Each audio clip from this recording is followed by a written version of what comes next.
अभी जा रहा है?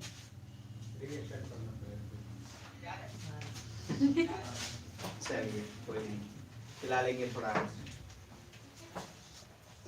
पॉलिटी के कॉपी लाए हैं आप लोग? निकालिएगा एक बार सारा कॉपी अपने अपने जो पहले के लिखे अपने फ्रंट डेस्क पे रखिएगा।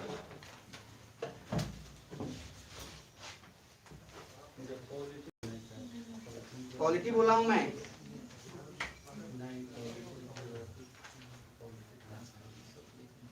अच्छा लक्ष्मीकांत भी कोई लाया है? लक्ष्मीकांत आज? चलिए कोई नहीं, ठीक है, जो है अच्छा है।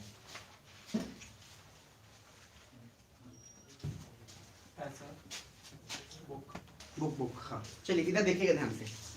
देखो 2 चैप्टर और 3 चैप्टर जो भी है एक बार समझना पहले आराम से। जितना भी मतलब पढ़ा रहे हैं 3-1 हम लोग खत्म किए थे, अभी जो स्टार्ट कर रहे हैं उसका पीछे से संबंध तो है ही और रहेगा ही, लेकिन अभी जो पढ़ा रहे हैं एकदम फ्रेश टॉपिक है। तो जिसको समझ में आए आराम से समझ लेना, नहीं समझ में आए चिंता मत करना, ठीक है। बहरहाल मजा बहुत आएगा आपको और समझ में भी आ जाएगा अगर ध्यान से समझने। ऐसे दिमाग मत, ऐसे दिमाग कभी क्लोज मत कर लेना कि आज नहीं, आज समझना ही नहीं, आज समझा के दिखाइए आप, मतलब ऐसे मत रखिएगा, समझ रहे हो। ओपन रखिएगा हमेशा, जितना दिमाग ओपन रखेंगे सीखने के उतना फायदा होगा। तो हेडिंग डालिए सिटीजनशिप और नागरिकता में 2-3 चीज दिमाग में रखिएगा। आप लोग तो जानते ही होंगे कि सर नागरिकता तो चलो ठीक है मान लेते हैं, किसी भी आदमी को कैसे बोलेंगे कि आप इंडियन हैं या भारत के नागरिक हैं? भाई आइडिया तो कुछ होना चाहिए। बोलिए कि हम भारत के वासी हैं, भारत के नागरिक हैं, तो कुछ ना कुछ तो होना चाहिए टर्म्स एंड कंडीशंस। आराम से जैसे बोल रहा हूं पहले सुनना, जहां जहां बोलूंगा लिखते चले जाना। तो 2 टाइप के लोग हैं इस दुनिया में, एक ओ, अगर हम सिर्फ इंडिया के कॉन्टेक्स्ट में बात करते हैं, जो एक सिटीजन है, और दूसरा ओ जो नो सिटीजन है, मतलब कि सिटीजन नहीं है, सिंपल। एक ओ लोग जो नागरिक हैं और एक ओ लोग जो नागरिक नहीं है। अब ये कौन लोग हैं कि नागरिक हैं और कौन लोग हैं कि नागरिक नहीं है? तो पहला आप खाली ए वाला पहले बना लो एक बार, सिटीजनशिप लिख के ए वाला लिखो, सिटीजन एक तरफ और दूसरी तरफ नॉट सिटीजन।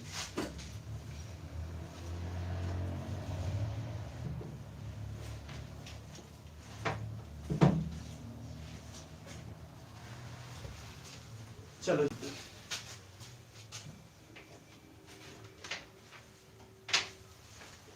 देखो, तो मैं बोल रहा हूं, इस पर मैं लिख रहा हूं पीपल लिविंग इन इंडिया। मैं इंडिया के कॉन्टेक्स्ट में डायरेक्टली कर देता हूं क्योंकि यही का पढ़ेंगे अभी। तो इंडिया में जो लोग रह रहे हैं उसमें 2 कैटेगरी के लोग रह रहे हैं, एक वो लोग जो सिटीजन हैं और एक ऐसे भी लोग हैं जो सिटीजन नहीं है। क्या सुन रहे हैं? Yes sir. पहले जोर से रिस्पॉन्ड करेगा तेजी में, या सुनो? Yes sir. अब समझिए, तो एक तरफ है सिटीजन, दूसरी तरफ क्या है? No citizen. और ये सिटीजन और नो सिटीजन होने का अलग अलग कुछ क्राइटेरिया है और उसी क्राइटेरिया को समझना बहुत इंपॉर्टेंट है। तो कौन लोग सिटीजन है और कौन लोग नहीं है, बड़ा मजा आएगा आपको। एनआरसी और सीए जो हुआ था ये सब कुछ बहुत समझने में आपको इंटरेस्टिंग लगेगा और आपको लगेगा कि हाँ यार लाइफ में ऐसा तो जानना जरूरी है, चाहे भले ही उसका काम हो चाहे नहीं। एक ऐसे लोग जिनका बर्थ हुआ है इंडिया में, ठीक, अगर बर्थ इंडिया में हुआ है तो क्या हम बोल सकते हैं कि सर वो लोग इंडियन है कि पाकिस्तानी है? इंडियन है। लेकिन एक मोटा मोटा तौर पे एक तरीका बता देता हूं, ऐसे कोई भी लोग जो रिसाइड करते हैं इंडिया में, रह रहे हैं कम से कम 180 दिन से ज्यादा, मतलब एक ऐसे लोग जो इंडिया में रह रहे हैं और वो लगभग कितने दिन से ज्यादा रह रहे हैं? 180 डेज से ज्यादा। 180 डेज मतलब कितना? लगभग 6 महीने, ठीक। तो ऐसे लोग, मान लो आप रह रहे हो कॉन्टिन्यूअस 6 महीने से और 6 महीने से लगातार आप रह रहे हो इंडिया में, तो हम उनको सिटीजन बोलेंगे अनलेस एंड अनटिल, तब तक जब तक कि ये ऑलरेडी इसमें पता है कि या तो बर्थ हुआ हो या आपके पेरेंट्स इंडियन हो, ठीक है। ये सब कुछ पहले से अंडरस्टूड है, बस मोटा मोटा तौर पे ये समझना है अभी कि एक वैसा आदमी जो पिछले 6 महीना या 180 दिन से इंडिया में लगातार रह रहा है उसको हम क्या बोलेंगे? पहले सिटीजन। और यहाँ पे नो सिटीजन में एक ऐसा आदमी है जो ये नहीं बोलेंगे कि 180 दिन से नहीं रह रहा है, थांबा रखिएगा, इतना आसान नहीं है। इसमें 2 टाइप के लोग हैं, एक वो लोग जो 180 दिन से रह रहे हैं, अच्छा एक ऐसे भी तो लोग होंगे जो 180 दिन से गायब हैं। भाई कुछ ऐसे भी लोग तो हैं जो पिछले 6 महीने से इंडिया में नहीं रह रहे, इन्हीं को बोलते हैं एनआरआई। फिर से बोल रहा हूँ, ध्यान से समझना। एनआरआई क्या होता है? नॉट रिसाइडिंग इंडियन, सिंपल सा मीनिंग है, या नॉन रेसिडेंशियल इंडियन। कहने का मीनिंग है एक ऐसा आदमी जो इंडिया का तो है लेकिन पिछले 6 महीने से किसी दूसरे जगह पे है वो, और किसी दूसरे जगह पे कहीं भी हो सकता है, विदेश में, इंडिया में नहीं है, तो उसको क्या बोलेंगे? किसे बोलो? एनआरआई। अब ध्यान से 2-3 कॉन्सेप्ट को पहले समझना। अभी क्या लिखना पहले बता देता हूँ। टेबल इसलिए क्योंकि लंबा टेबल जाएगा। तो पहले लिखना पीपल लिविंग इन इंडिया, वैसे लोग जो भारत में रह रहे हैं। 2 कैटेगरीज के लोग हैं, एक जो सिटीजन है, एक वो जो सिटीजन नहीं है। जो सिटीजन है उनमें भी 2 कंडीशन है, एक वो लोग जो 180 दिन से ज्यादा रह रहे हैं, और एक वो लोग जो 180 दिन से गायब हैं, बाहर विदेश में रह रहे हैं। क्लियर है? पहले सिर्फ इतना तो लिखो, आराम से करना, क्योंकि इसमें टेक्निकल चीज बहुत अच्छा है, इसलिए मैं लिखवाता चलूंगा, नहीं तो बाद में इकट्ठा नहीं लिखा पाएगा ये, इसीलिए आराम से लिखते जाओ। चलो इसको मैं थोड़ा सा और क्लियर कर देता हूँ ताकि ज्यादा साफ सुथरा आपको दिखे। तो सिटीजन में 2 पार्ट कर लीजिएगा, एक residing in India, residing in India, और दूसरा not residing in India. Residing मतलब क्या होता है? जो नहीं रह रहा है, जैसे रेसिडेंस बोलते हैं ना। तो एक हो गया रिसाइडिंग इन इंडिया और दूसरा हो गया नॉट रिसाइडिंग इन इंडिया। इस तरह से एक बार आराम से पहले बनाते जाइएगा क्विज। और रिसाइडिंग में लिखिए ग्रेटर देन 180 दिन से जो ज्यादा रह रहा है, इसमें greater than equal to 180 days से ज्यादा। तो हम क्या इसको बोल सकते हैं कि ऑर्डिनरी सिटीजन है, मतलब आम आदमी, मतलब वो आदमी जो नागरिक है ही है इंडिया का। तो एक आदमी जो इंडिया में रह रहा है और पिछले 6 महीने से लगातार रह रहा है, और पिछले 6 महीने से लगातार रह रहा है, तो हम क्या बोलेंगे कि ये जो है ये इंडिया का सिटीजन है। दूसरा, एक वैसा आदमी जो इंडिया का तो है लेकिन 180 दिन से क्या है? गायब है। तो हम वहीं पर रख दीजिए वहीं पे। तो एक वैसा आदमी जो 180 दिन से क्या है? गायब है। तो लेस देन 180 डेज, मतलब 180 दिन से कहीं और रह रहा है, ठीक है। अब 180 दिन से कहीं और रह रहा है 180 डेज, तो इसको क्या बोलेंगे? एनआरआई। एक बार जोर से रिस्पॉन्ड करना।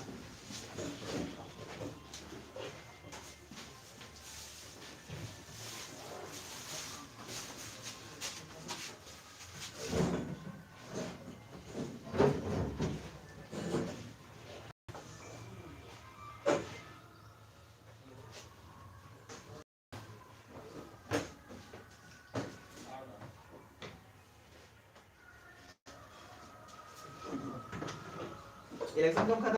28 को।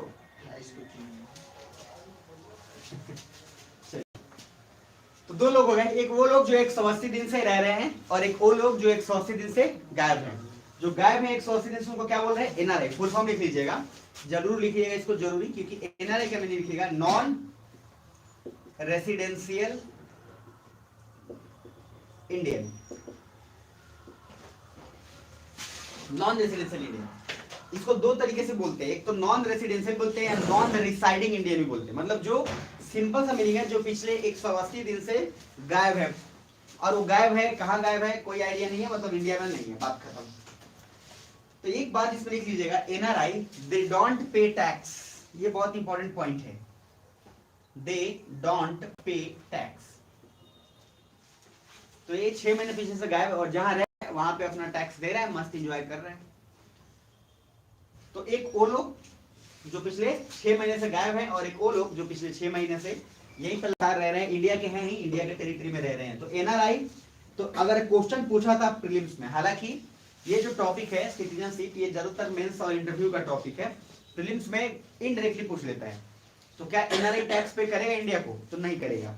जो एनआरआई हो जहाँ पे जॉब कर रहा है, जैसे बहुत सारे लोग हैं चले गए, अब यहाँ से जाने के बाद 3 ऑप्शंस होते हैं। अभी आराम से समझना, ध्यान से, धीरे धीरे पूरा समझ जाओगे तब आएगा, हड़बड़ाना मत कीजिए, अभी बहुत सारे क्वेश्चन उठेंगे, इसीलिए जब मैं एक बार पढ़ा लूंगा तभी आराम से आपको पूरा का पूरे क्वेश्चन का ऑटोमेटिक शांति मिल जाएगी।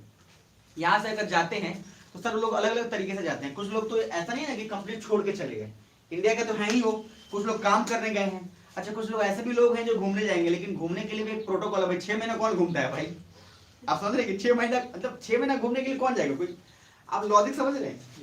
6 महीना आप बाहर कहाँ गए? तो विदेश घूमने गए थे भाई, वो तो वही जा सकते हैं जो सबसे अमीर है, वो भी नहीं जाता है, वो भी जाता है ज्यादा से ज्यादा 1 महीना बहुत हो गया, 1 महीने में ये पूरा का पूरा हालत टाइट हो जाता है। तो लॉजिकली कहने का मीनिंग है कि 6 महीने कोई घूमने तो नहीं जाएगा, किसी न किसी प्रोफेशन या बिजनेस या काम से ही बाहर जाएगा। अब इसलिए थोड़ा दिमाग में यहाँ रखिएगा। तो सर 180 दिन तो हो गया, कोई दिक्कत नहीं है, क्या बोलेंगे? और जो लेस देन 180 क्या हो गया? एनआरआई, शॉर्ट फॉर्म लिखते जाने। अब आते हैं नोट मतलब नो सिटीजन पे। इसमें कौन कौन सिटीजन नहीं है? इंडिया में तो है लेकिन उसको सिटीजन हम दर्जा नहीं दे सकते। तो पहला पॉइंट इसमें टेबल बना लीजिएगा थोड़ा, और सबसे फर्स्ट इसमें लिखिएगा एक जिसके पास वीजा है और एक जिसके पास वीजा नहीं है। मतलब कि ऐसे लिख लीजिएगा, हैविंग वीजा और एक है नॉट हैविंग वीजा।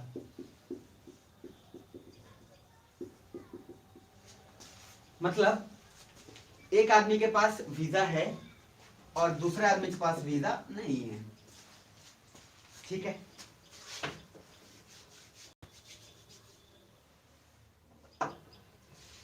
वीजा आप लोग सुने ही होंगे, वीजा कार्ड पे भी लिखा रहता है, वो वाला नहीं है। वीजा का सिंपल वैसे कोई भी आम आदमी तो इतना जानता ही है कि बाहर जाने के लिए वीजा लगता है। और वीजा का सिंपल एक ऐसा लॉजिक समझिए, मैंने आप लोग को इजराइल और जेरूसलम का कहानी सुनाया था। तो मैंने बोला था कि एम्बेसी जो होता है वो हर देश का एम्बेसी यहाँ पे भी है। अब हर देश का एम्बेसी यहाँ है तो वही परमिशन देता है आपको कि बेटा अब आप यहाँ से अमेरिका जा रहे हैं, तो अमेरिकन एम्बेसी आपको परमिशन दिया। जब तक वो आपको वीजा नहीं देगा तब तक आप जा नहीं सकते। इसका सिंपल लॉजिक है कि वीजा नहीं मिलना मतलब उस कंट्री आपको बुलाना चाह नहीं रहा है, जबरदस्ती जाने की काय कोशिश कर रहे हो आप।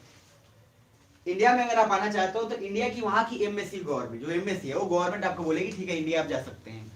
तो एक ऐसा आदमी जिसके पास वीजा है और एक ऐसा आदमी जिसके पास वीजा नहीं है, इसके लिए सर 2-3 चीजों का कंडीशन डिपेंड करता है। एक, या तो वो फ्रेंडली कंट्री होता है, मतलब ऐसा जिसका इंडिया से बनता हो, या अभी बताएंगे, या दूसरा जो एनिमी कंट्री है, दुश्मन। आगे चलते चलते अभी बस पेशेंस रखना, अभी खलबलाहट मत ले आना, खलबलाहट मत ले आना। इसलिए बोल रहा हूं कि जैसे ही ये 2-3 अभी स्टेप आगे जाएगा पूरा शांत हो जाएगा, इसलिए आराम से सुनते जाना। तो पहला है कि जिसके पास वीजा तो है, तो ऐसे कुछ देश जिनको अलाउ किया जा रहा है वो फ्रेंडली कंट्री, एक ऐसे दोस्त जो है एनिमी कंट्री। इंटरेस्टिंग बात ये है, ये डिसाइड कौन करेगा कि कौन सा देश फ्रेंडली कंट्री है, कौन सा देश फ्रेंडली कंट्री नहीं? यही क्वेश्चन बार बार पूछेगा। तो लिखिएगा कि जब भी कभी वीजा को डिसाइड करना होता है कि कौन सा देश फ्रेंडली कंट्री है कौन सा नहीं, तो पहले इसको बताने से पहले एक मुझे क्वेश्चन बताओ आप। अगर मान लो गवर्नमेंट, कोई भी गवर्नमेंट किसी को वीजा देना चाहती है तो पहले एनिमी कंट्री को देगी कि पहले फ्रेंडली कंट्री को देगी? ये तो कॉमन सेंस है कि सर आप पहले उन कंट्री को दीजिएगा। जैसे अगर रसिया है और पाकिस्तान है तो हम ज्यादातर कोशिश करेंगे पहले किसको दे दें? रसिया को, जिससे हमको थ्रेट नहीं हो। हम वैसे लोग को क्या करेंगे जिसको बुलाए भी और यहीं आके सर ताज होटल उड़ा के चला जाए, आप समझ रहे हो?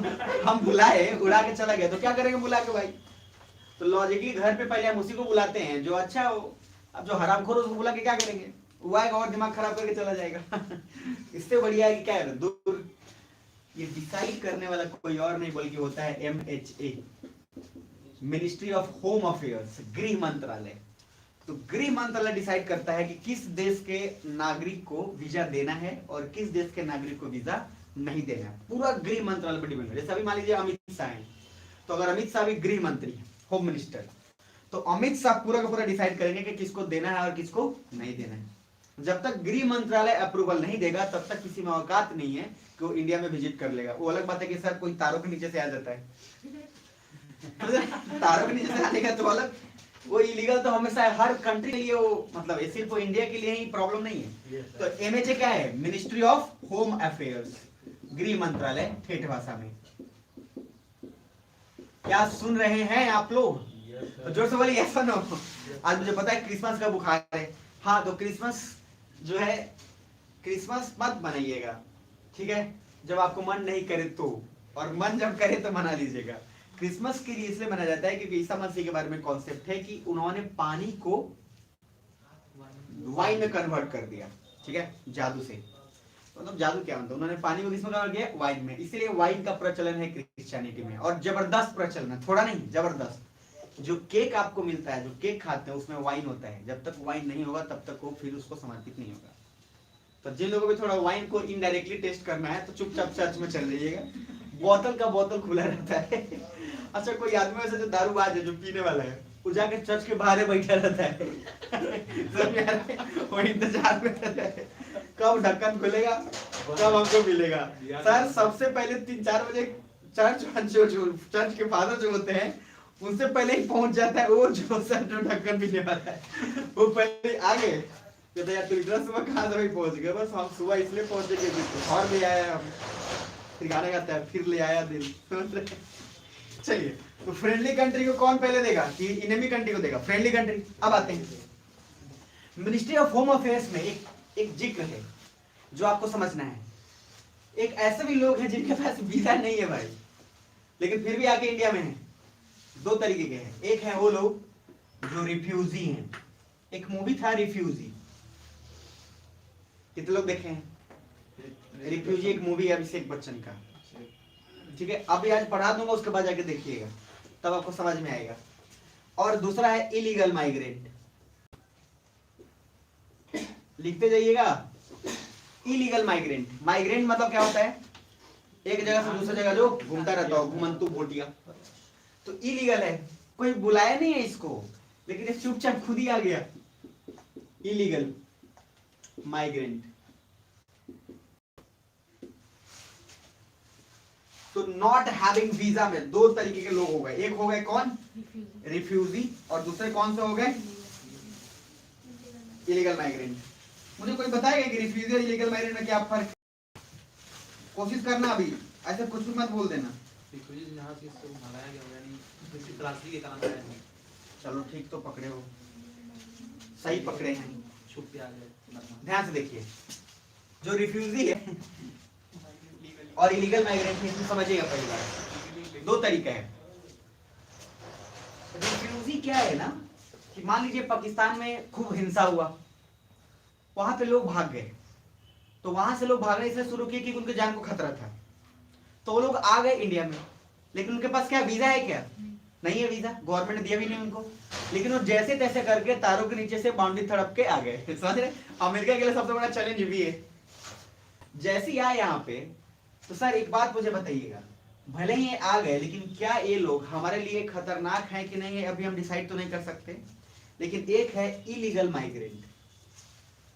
इलीगल माइग्रेंट वो है जो सर बिना बताए जैसे तैसे आ चुका है और चुपचाप गुमनामी से रह रहा है।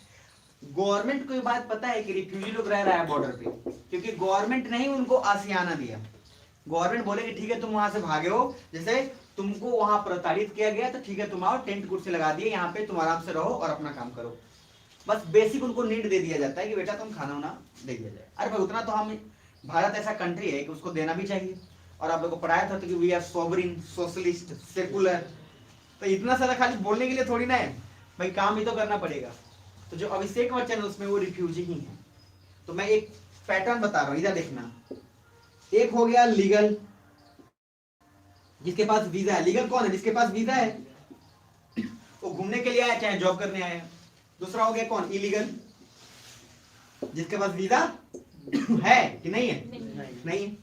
और बीच में एक हो गए रिफ्यूजी। समझने के लिए देखो, देखो ना तो ये इलीगल माइग्रेंट है, ना ही ये लीगल है, ये है बीच में चोर। क्योंकि ये अगर आए हैं तो सर इनके पास वीजा है नहीं, और ये ऐसे भी लोग नहीं है जो इलीगली आ गए हैं और हमारे देश को खतरनाक या खतरा है उनसे। ये बस इसलिए भागे हैं क्योंकि उनके देश में उनको ठीक ठाक व्यवस्था मिला नहीं। जब ठीक ठाक व्यवस्था नहीं मिला तो ये लोग वहां से डर के भाग गए किसी भी तरह। मेरी बात समझ रहे हैं? तो कहने का लॉजिक क्या है?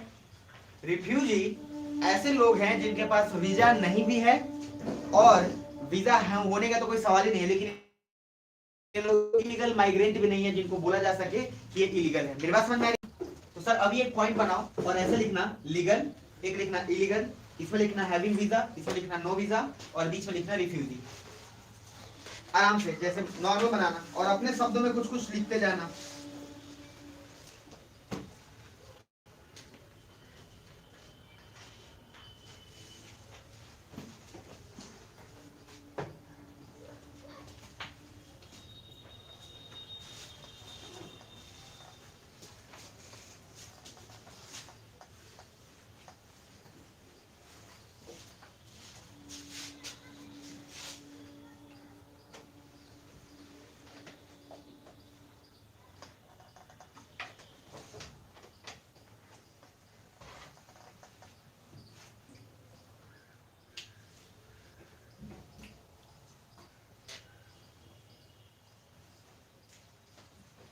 लिख लिए होगे? अच्छा बताना, कोई मुझे बताएगा जेनेवा कहाँ था? जेनेवा पेरिस में। जिनको पढ़ा दिया है यूरोप तो ठीक है, नहीं तो आज यूरोप में शुरू करूंगा। वैसे तो आज तो पता चल ही जाएगा, जिन लोगों को बता दिया वो लोग निशाने पे रखिएगा। और याद रखिएगा मैं एक एक बात का हिसाब किताब रखता हूँ, कौन जवाब दे रहा है कौन नहीं। जिस दिन अगर आ गए खुपचे में उस दिन समझ लीजिएगा उस दिन बहुत अच्छे से पूरा का पूरा बदला सब जाएगा, वो मुक्का मत आइएगा। खैर दो तरीके का मैंने बात बोला, फिर से बता दे रहा हूँ पूरा का पूरा। प्लीज मैप दिमाग में रखना, रटना मत। मैंने बोला एक वो लोग हैं जो सिटीजन हैं, उन सिटीजन होने के लिए कंडीशन है कि वो यहाँ इंडिया में रह रहे हैं और 180 दिन से लगातार रह रहे हैं। दूसरे वो लोग हैं जो 180 दिन से गायब हैं, वो कौन है? एनआरआई। उसके आगे अब बोले कि एक ऐसे लोग जो सिटीजन नहीं हैं, तो उसमें दो तरीके के लोग हैं, जिनके पास एक वीजा है, एक उनके पास वीजा नहीं है। जिनके पास वीजा है उसमें दो लोग हैं, एक है फ्रेंडली कंट्री और दूसरा कौन है? Enemy country. एक वैसे उधर लोग हैं जो सर वीजा तो कोई कॉन्सेप्ट ही नहीं है, दो लोग हैं, एक है रिफ्यूजी, एक है इलीगल माइग्रेंट। तो रिफ्यूजी वो लोग हैं जो डिस्टर्ब करते हैं नहीं करते हैं? सर उनको डिस्टर्ब नहीं करते, वहां पे अपने देश में सुरक्षित नहीं थे इसलिए भाग कर आ गए। इलीगल वो हैं जिनका सर मंतव्य या जिनका मकसद ठीक ठाक नहीं लगता, वो किसी भी कारण बस आ सकते हैं, अच्छे भी हो सकते हैं बुरे भी हो सकते हैं। आगे अब इसमें दो तीन बात ध्यान रखना, मुझे बताना कि MHA डिसाइड करेगा कि किसको वीजा मिलेगा और किसको वीजा नहीं मिलेगा। लेकिन अब आगे की बात, मिनिस्ट्री ऑफ होम अफेयर्स ने डिसाइड जरूर किया, लेकिन जेनेवा कन्वेंशन हुआ एक, ये आगे आएगा एक दो बार। जेनेवा कन्वेंशन में बोला गया, सुनना, कि सर हर कंट्री को जो बाहर से आ रहा है उसको आपको एक्सेप्ट करना पड़ेगा। ये जेनेवा कन्वेंशन का एक प्रोटोकॉल था। क्या सुन रहे हैं कि बोल रहे हैं? थोड़ा सा जोर से एक बार बता दो ताकि रिस्पॉन्स करने में मजा आए। जोर से। अभी देखो जेनेवा कन्वेंशन में बोला गया कि सर कोई भी कंट्री में अगर बाहर से कोई आदमी आ जाता है तो उस कंट्री को एक्सेप्ट करना पड़ेगा। इंडिया बोले क्या बात हुई, हम क्यों एक्सेप्ट करें भाई? सिंपल सा लॉजिक है। यूरोप में, मैंने आपको बोला यूरोप में जो कंट्री है ना, जैसे मान लो नॉर्वे है, तो नॉर्वे का हटाओ, नीदरलैंड, स्विट्जरलैंड या फिर पोलैंड, चेक रिपब्लिक, ये सब जितने सारे कंट्री हैं, ये इतने आसपास है कि आप अगर एक बार यूरोप के किसी एक कंट्री पर चले गए तो पूरा कंट्री में जाने के लिए कोई वीजा की जरूरत नहीं है। यानी कि एक कंट्री घूमने जाइए, 20-30 कंट्री फ्री में घूम के आइए मजे से, कोई रोक टोक नहीं है। जैसे मान लो हम इंडिया में अभी नेपाल है, तो हम नेपाल जाने के लिए क्या वीजा जरूरत है? नहीं, मुंह उठा के चल जाइए चुपचाप, समझ रहे हैं? बस खाली साइन कर दीजिएगा। तो कहने का लॉजिक क्या है? सेम यूरोप में सभी कंट्री के बीच में क्या है? अंडरस्टैंडिंग है, वहां पर सब चीज में सहमति है। अच्छा वहां किसी का पड़ोसी पाकिस्तान नहीं है या पाकिस्तान जैसा नहीं है। हम अगर अलाउ करने लगे सभी लोगों को, तो पहले तो बहुत सारा ऐसा आके रह जाएगा। ये तो अभी अलाउ नहीं कर रहे तो इतने सारे लोग अंदर आके रह रहे हैं, टेररिस्ट की पता ही नहीं चल रहा है, ऊपर से अलाउ कर दे। अच्छा लगे हाथ चाइना भी है बगल में, मतलब सोने पे अभागा नहीं, सोने पे सुहागा। आप समझ रहे? दोनों ओर से लोग आ गए, इंडिया उसके बाद हो गया काम तमाम।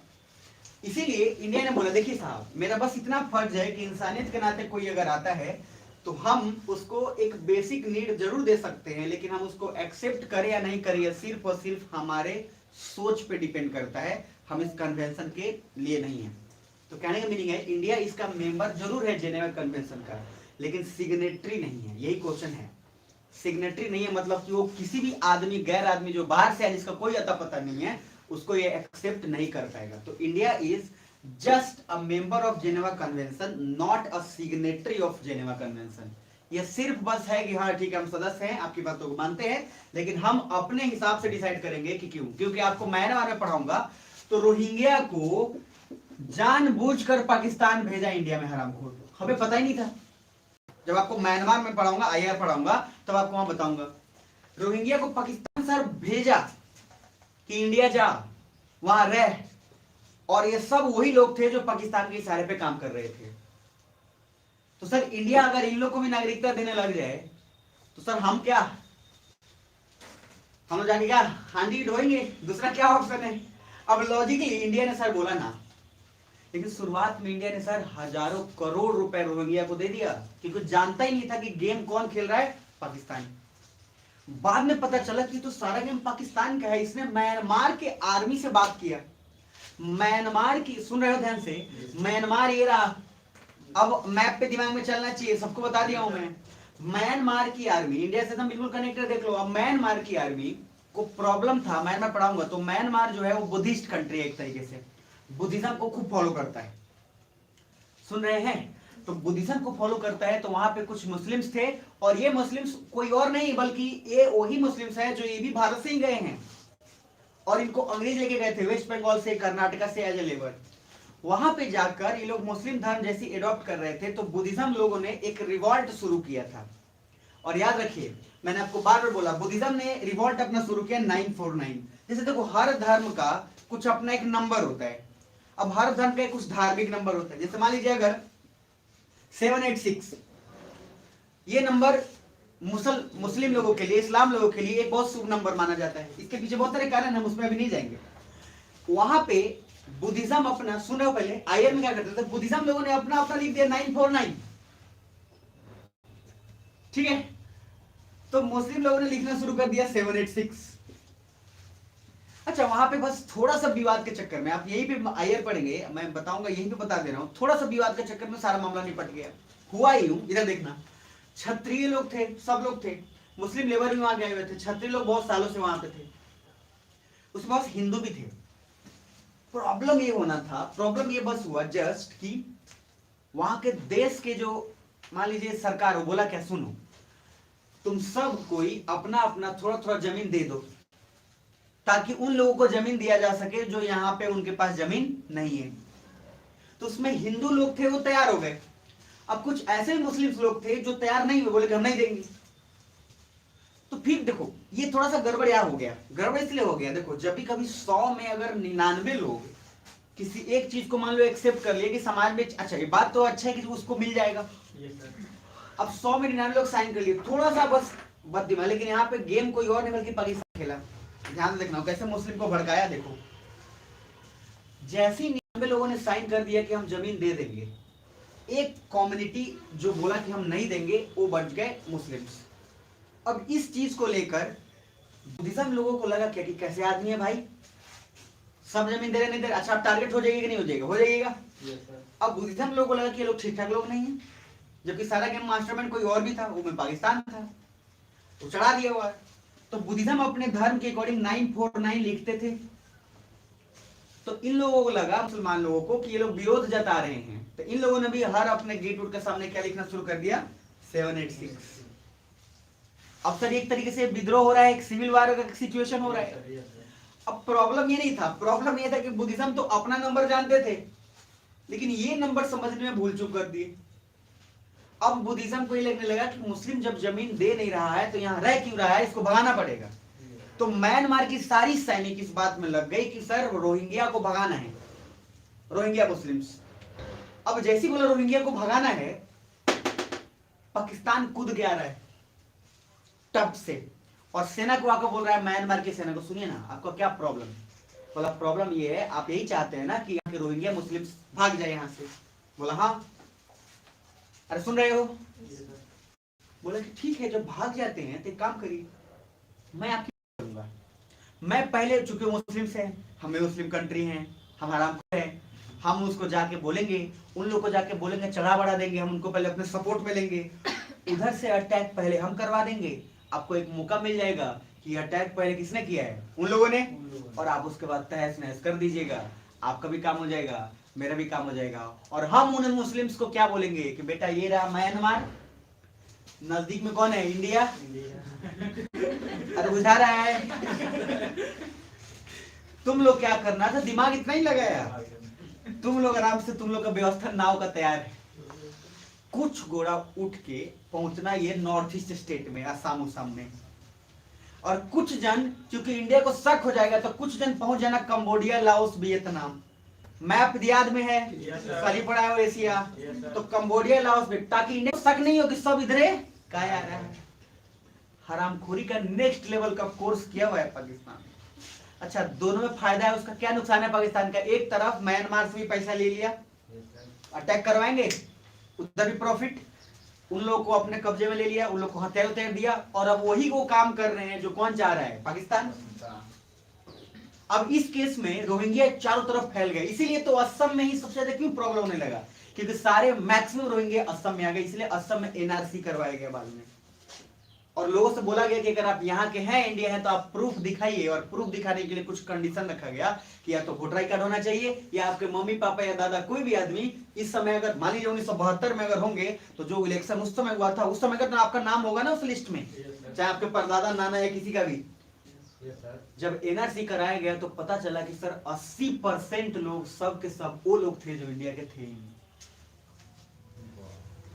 80% पॉपुलेशन सर बेकार। इसी के चलते असम वगैरह राज्य जो है सब क्या है, वो सब राज्य है ट्राइबल क्षेत्र। जनजाति लोग कभी भी नहीं चाहते कि बाहरी दुनिया के लोग हमारे लाइफ में हस्तक्षेप करें। अरे सुन रहे हो, एक तीर से दो निशाना कौन मारा? पाकिस्तान। प्रॉब्लम ये हो गया कि जो 786 का नंबर था, ये नंबर बुद्धिज्म के लोगों ने गलत ले लिया। इन्होंने क्या गलत लिया? बोला 7 + 8 + 6 बराबर हुआ 21। इसका मतलब 21वीं सदी में पाकिस्तान यानी कि सॉरी इस्लाम डोमिनेट करना चाहता है, पूरी दुनिया पे राज करना चाहता है। और 21वीं सदी का मीनिंग है 2000 से लेकर 2099 तक। सोने पे सुहागा तब हो गया जब 2001 में लादेन ने बम मार दिया, कहां? White house. अब म्यांमार लोग क्या कर रहे? देखो सही कहे थे हम कि 21वीं सदी में सब क्या करने वाला है? अटैक। अब लादेन मार दिया सर पहले ही 2001 ही में। अब म्यांमार को भी तो सही बोल रहा था। एक कोइंसिडेंस था। जबकि 786 का मीनिंग क्या होता है? अल्लाह बिस्मिल्लाह रहमान रहीम, कि गॉड इज मर्सीफुल। इसका मीनिंग बहुत अच्छा होता है, गॉड इज मर्सीफुल, गॉड सबके ग्रेटफुल है, गॉड सबको माफ कर देता है, सब कुछ। ये बहुत अच्छा मीनिंग है इसका। लेकिन इसको परसीव क्या किया गया? अलग तरीके से। नाम सर मीनिंग है अल्लाह बिस्मिल्लाह रहमान रहीम, और इधर सर मीनिंग कुछ और ही चल रहा है। और लादेन ऊपर से क्या कर दिया? कंफर्म कर दिया। जैसे मारा बॉम्ब 2001 में, क्या बोला म्यांमार के आर्मी? हम बोले थे कि इस्लाम जो है दुनिया पे राज करना चाहता है। उसको कौन समझाए? अब आपको लगता है कि म्यांमार की सेना रुकेगी? अब नहीं। अच्छा, चढ़ा कौन दिया है? पाकिस्तान।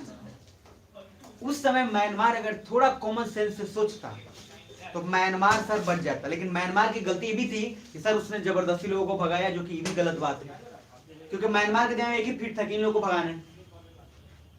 क्या सुन रहे हैं सर? पाकिस्तान ने जब भेजा तो जैसी रोहिंग्या नाव चढ़ के सर असम में खूब एंट्री होने लगा, कुछ बांग्लादेश में भी पहुंच गए। देखो ना म्यांमार कितने सही जगह पे है। इंडिया का रूट सर म्यांमार से बहुत, जबकि इंडिया का रिलेशन म्यांमार के साथ बहुत अच्छा है, बहुत ज्यादा अच्छा है। थोड़ा नहीं, मल्टी मॉडल प्रोजेक्ट शुरू करने के लिए म्यांमार ने काला धन मल्टी मॉडल प्रोजेक्ट करने के लिए अपना जमीन इंडिया को दे दिया है कि आप एकदम शुरू करिए, कोई दिक्कत नहीं। इस लेवल का इंडिया और उसके साथ। लेकिन फिर भी क्या बोले सर, जब आपको कोई कुछ दे दे तो गलत गलत होता है, सही सही होता है। इंडिया का नेचर हमेशा रहा है कि आप मेरे कितने भी दोस्त हो तो क्या हुआ, अगर आप गलत किए हैं तो हम आपके साथ नहीं रहेंगे, आपका सपोर्ट नहीं देंगे। बहुत अच्छा इंडिया का स्टैंड है। रसिया ने इतना मदद किया है सब कुछ, लेकिन उसके बावजूद भी रसिया जहां गलत किया, इंडिया वहां खड़ा रह के बोला है कि बेटा ये सही काम नहीं है। नहीं तो यहाँ तो लोग 4 केजी भूजा खिला दो तो उसके बाद आप ही का पक्षपात शुरू ना सब ये बार बाबूजी नंबर सब ठीक करता है। इंडिया का स्टैंड क्लियर है कि दोस्त चाहे कोई भी हो चाहे जैसे भी हो, इंपॉर्टेंट है गलत को गलत बोलेंगे, सही को सही बोलेंगे, और ये स्टैंड बहुत अच्छा है। अरे सुन रहे हैं? अब रोहिंग्या जब आए तो सर इधर, इसीलिए उस समय पाकिस्तान भी मिला हुआ था अमेरिका के साथ। तो अमेरिका ने जेनेवा कन्वेंशन में दबाव डाला इंडिया पे कि आप साइन करिए कि जितने लोग बाहर जाएंगे उसको एक्सेप्ट करिएगा। अरे बुझा रहा है? इंडिया बोला ना बाबा हमसे ना हो पाएगा। सर सिंपल सा लॉजिक है, जब रोहिंग्या पहली बार इंडिया ने 1000 करोड़ का पैकेज अनाउंस कर दिया रोहिंग्या के लिए, एकदम ये ले जाओ पूरा ऐसा करके। जैसी सेकंड फेज में पता चला इंडिया को, ये तो सब पाकिस्तान कर रहा है। इंडिया ने कहा हम रोहिंग्या को नहीं जानते हैं, ना हम उसको एक्सेप्ट करेंगे ना कुछ करेंगे, ये उनका मसला है, वो जाने, हमारा नहीं। इंडिया का स्टैंड क्या हो गया? चेंज होना भी चाहिए। सिंपल सा लॉजिक है। और इसीलिए असम वगैरह में इतने सर टेररिस्ट आ गए, इतने आतंकवाद है कि नॉर्थ ईस्ट स्टेट खतरे में। और इसीलिए सुप्रीम कोर्ट ने जबरदस्ती ऑर्डर दिया 2014 में गवर्नमेंट को कि एनआरसी कराइए। और वो सिर्फ असम में ही क्यों हुआ, पूरे इंडिया में क्यों नहीं हुआ? क्योंकि सबसे ज्यादा प्रॉब्लम कहां था? असम में। और जब हुआ पॉपुलेशन जनगणना जनसंख्या, 80% of the people are illegal, और असम हमारे खतरे में था। और सर गवर्नमेंट को पता था कि अब चूंकि असम और पूरा नॉर्थ ईस्ट स्टेट खतरे में है, नॉर्थ ईस्ट समझ रहे हो ना, Yes, sir. वो तो याद हो जाना चाहिए पूरा। तो खतरे में है उसके बाद से, इसीलिए मैंने बोला कि पहले कोई गवर्नमेंट ध्यान नहीं देती थी उधर, लेकिन उसके बाद से मैंने बोला आपको हर समय अब एक ना एक नेता असम या उधर स्टेट में मिलेगा ही मिलेगा, क्योंकि इंडिया को पता चल गया था कि पाकिस्तान यही टारगेट कर रहा है चिकन स्नेक पे, और वो चाहता है कि नॉर्थ ईस्ट स्टेट को बिल्कुल इंडिया से अलग कर दे, और चाइना भी इसमें समर्थन है, इसलिए इंडिया ने पूरा फोकस नॉर्थ ईस्ट पे ला दिया। पहले हम असम को सुनते भी नहीं थे, अब तो हम असम का मुख्यमंत्री और सब कुछ सुनते हैं, इसलिए इतना हाईलाइट कर दिया मीडिया में, और वहां पे इतना नेता जाने लगा धीरे धीरे कि बोला कि अब बेटा आप करके दिखाओ। और उसी पे एक मूवी आया था अभी अनेक करके, उसी पे मूवी है जो रियल स्टोरी पे बेस्ड है, थोड़ा सा तो मिक्सिंग होता ही है। अनेक वो बहुत अच्छा उसमें दिखाया, कुछ बुझा रहा है। तो अगर इंडिया जेनेवा कन्वेंशन को समर्थन देता पूरी तरीके से तो सारे रोहिंग्या को भी एक्सेप्ट करना पड़ता, इसलिए इंडिया ने जेनेवा कन्वेंशन पे साइन नहीं किया।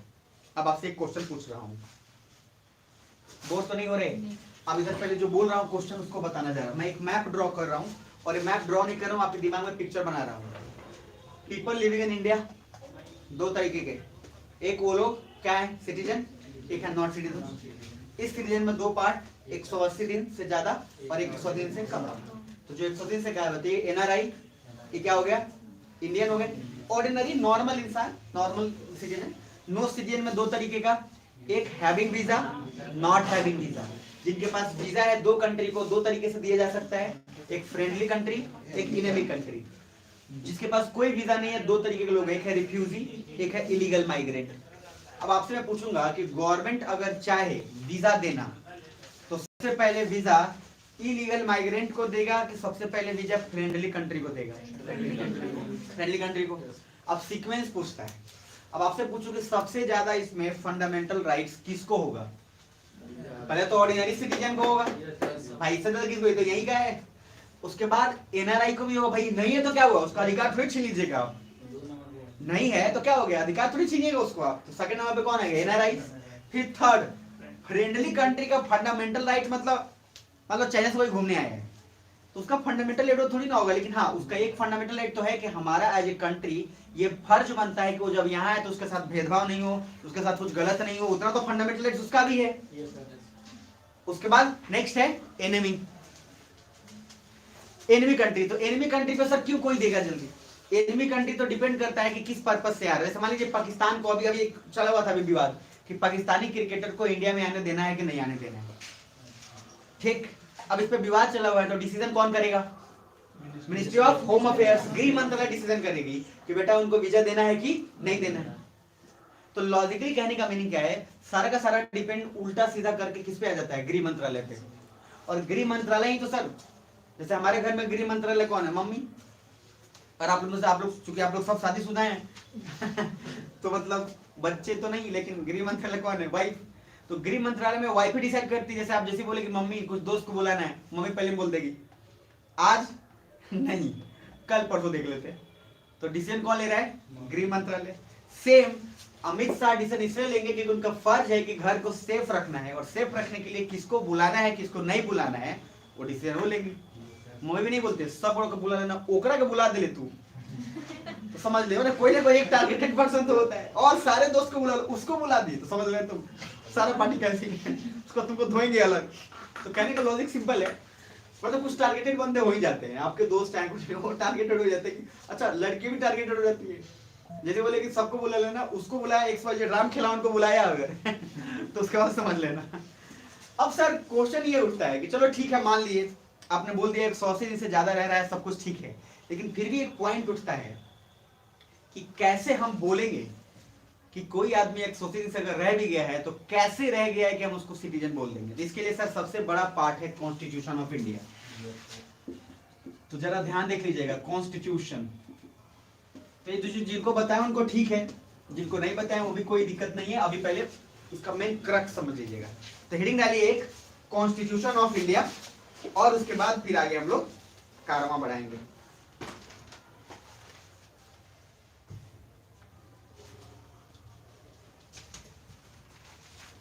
आप लोगों को एक ट्रिक बताऊंगा मैं जिसमें पूरा आर्टिकल्स, पूरा प्रियम्बल, पूरा पार्ट सब याद हो जाएगा। वो ट्रिक में भी मैं कल ही बताऊंगा, ठीक है ना, कल ही बता दूंगा, वो बहुत जरूरी है। वो देखिए दो तरीके से डिसाइड हो सकता है। एक मान लो चलो इसको एक मान लो कॉन्स्टिट्यूशन डिसाइड करेगा कि कौन से लोग, अच्छा कॉन्स्टिट्यूशन मैंने बोला था एडॉप्ट कब हुआ था, जिनको बताया था वो लोग एडॉप्ट कब हुआ था, एडॉप्ट तो 26 नवंबर 1949 और इनैक्ट कब हुआ था 26 जनवरी 1950।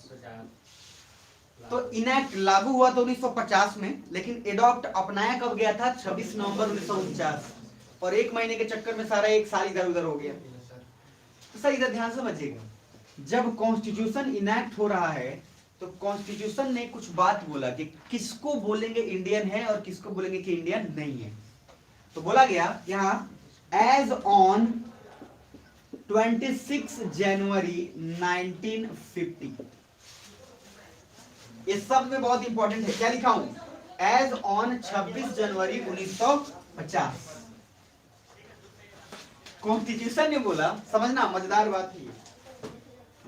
आप मुझे बताओ कि उस समय तो भारत आजाद हुआ था, अब हम डिसाइड कैसे करें कि कौन इंडियन है कौन इंडियन नहीं है। बाउंड्री का भी डिस्प्यूट पूरा क्लियर नहीं हुआ था। अभी तो सर अलग अलग मैकमोहन लाइन, जॉनसन लाइन, ये सब में अलग चल रहा था। चाइना हरामखोर अलग, सारा हड़पने की कोशिश में उधर लगा पड़ा है। पाकिस्तान अलग, जम्मू कश्मीर चाहिए हमको, कश्मीर दो कम वक्त सोते उठते खाली उसको क्या चाहिए, कश्मीर चाहिए। 2 बार थप्पड़ मार रो लिया, फिर बोला कश्मीरी चाहिए। अब सर उसको कुछ और मतलब समझ नहीं रहा है जीवन में।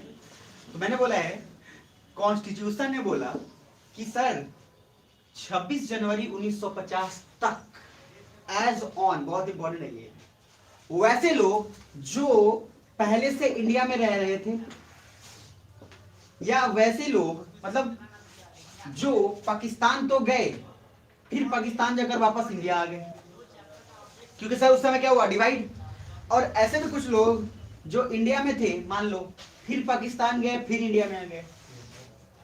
भाई ये वैसे हुआ, उस समय सोचे कि पाकिस्तान में चलते हैं, सर नजदीक में पाकिस्तान गए, देखे बाप ये तो मार रहा है, जैसी देखिए यहाँ काट कुट चल रहा है, वापस कहाँ इंडिया, बोला इंडिया सुरक्षित है। तो सर डेट तक 26 जनवरी तक 1950 तक जो भी आदमी कंप्लीट इधर आ चुके थे, सिंपल ठेठ भाषा में उनको हम बोलते हैं कि वो नागरिक हैं इंडिया के। उस समय पता कैसे चलता हमारे पास, सिंपल से एक लॉजिक, इसलिए क्या बोला गया कि बेटा 26 जनवरी 1950 को संविधान लागू हो गया है और इस डेट तक 26 जनवरी को भी कोई, मान लो 26 जनवरी को कोई सुबह में लटक के इधर पहुंच गया, मान लो जैसे होने वाला देखा लटक उसी से दीवार थाना पहुंच गया इधर बाघा बॉर्डर से। बाघा बॉर्डर जानते हैं आप लोग, सुने तो होंगे बाघा बॉर्डर, जहाँ पे पैरेड होता है, फिर अभी होगा 26 जनवरी फिर होगा, दोनों एक वो गेट खुलेगा एक गेट खुलेगा और पूरा सारा माहौल बनाता है। यूट्यूबर सब तो और माहौल बना देता है, समझ रहे, वो ऐसा एकदम म्यूजिक लगा देगा, वहां सिंपल चल रहा है, इस वजह लोग अभी मार के एकदम चीप चाट देंगे ऐसे करके। अरे भाई गजब है, इंसानियत रखो यार। तो एज ऑन 26 जनवरी 1950 कोई आदमी जिसके पेरेंट्स फॉर फादर या कोई भी आदमी जो इंडिया में रह रहे थे वो भी सिटीजन है। दूसरा कंडीशन, अगर वो पाकिस्तान जाके वापस इंडिया आ गया वो भी सिटीजन है। और तीसरा कंडीशन कि सर कोई बात नहीं इधर उधर जाकर फिर वापस वहीं पे आ गया हो तब भी वो क्या है, इंडिया का सिटीजन। चौथा पॉइंट लिखिएगा, एक और जरूरी है, PIO। PIO बहुत इंपॉर्टेंट वर्ड है, ये बहुत जरूरी है, पर्सन्स ऑफ इंडियन ओरिजिन। यहां लिख देता हूं इसको, PIO मतलब ऐसा बच्चा जो इंडियन ओरिजिन का ही हो, पर्सन ऑफ इंडियन ओरिजिन। इसका मीनिंग समझ लो। सर अंग्रेज तो चले गए, लेकिन अंग्रेज इस समय तक तो बहुत सारे अंग्रेज यहाँ पे भी रह गए भाई। बहुत सारे अंग्रेज को इंडिया में ही अच्छा लगने लगा, उनको लगा कि कमबख्त कौन जाएगा यूके, वहां तो ऐसे ही फैला हुआ है इतना सारा, उनको इंडिया ठीक लगा। तो कुछ लोग तो यही रहेगा ना जनाब। तो जब यहाँ रह गए तो उनके बच्चे भी हुए, तो जब उनके बच्चे हुए तो सर सीधी सी बात है कि अंग्रेज थे, बच्चे हुए, तो सब वो लोग यहीं पे चूंकि उनकी उत्पत्ति और सारी कुछ हुई है तो उनको भी नागरिकता का उपाय देने के लिए कॉन्स्टिट्यूशन ने बोल दिया। अब sir person of Indian origin हो गया, ठीक है। कहने का सिंपल मीनिंग है कि 26 जनवरी 1950 तक ऐसे वो सारे लोग जो इंडिया में रह रहे थे डोमेस्टिकली, वो तो इंडिया थे ही, वैसे लोग जो पाकिस्तान गए फिर वापस कहाँ आ गए, इंडिया, वो भी लोग को इंडियन बोले। और तीसरा जो पर्सन ऑफ इंडियन ओरिजिन, जो यहाँ इंडियन ओरिजिन के जो भी लोग थे, जो भी बच्चे थे, वो सब के सब हम लोगों ने बोला कि 26 जनवरी 1950 तक अगर कंटिन्यू उस समय तक इंडिया में थे तो उनको हम नागरिक बोल दिए। लेकिन सारा मामला उलट हुआ तब जब उधर गए, तब एक एक्ट बना, ध्यान से समझिएगा। ये तो एक किसके हिसाब से चल रहा है, संविधान के हिसाब से ना। लेकिन संविधान के हिसाब से चला तो सर एक डेट है कि 26 जनवरी 1950 तक, लेकिन सर डेट तो आगे बढ़ता जाएगा ना, और उसके बहुत सारे बाद अलग अलग सिचुएशन क्रिएट होंगे। जैसे जिस समय संविधान बना उस समय सिक्किम हमारे से नहीं जुड़ा हुआ है भाई, सिक्किम तो हमसे नहीं जुड़ा हुआ है, सिक्किम अलग है अभी, बहुत सारे राज्य हमसे अभी जुड़े नहीं है। अब उन लोग को जुड़ना है, उन लोग को नागरिकता देना है, तो उसके लिए कुछ प्रावधान तो होना ही चाहिए, क्योंकि कॉन्स्टिट्यूशन को तो आप चेंज कर नहीं सकते। तो उसके लिए सर क्या करेंगे, आप एक एक्ट बनाएंगे और इसको बोलते हैं CAA, सिटीजनशिप अमेंडमेंट एक्ट, और ये पास होता है सिंपल मेजोरिटी से। अब जिनको सिंपल मेजोरिटी बताया हूं वो समझ लीजिएगा, जिनको नहीं बताया वो आगे आ जाएगा। तो सिटीजनशिप अमेंडमेंट एक्ट, और सिटीजनशिप अमेंडमेंट एक्ट सिंपल किससे पास होगा, सिंपल मेजोरिटी से, तो बार बार पास होगा ये। तो CAA, citizenship amendment act, citizenship नागरिकता संशोधन कानून।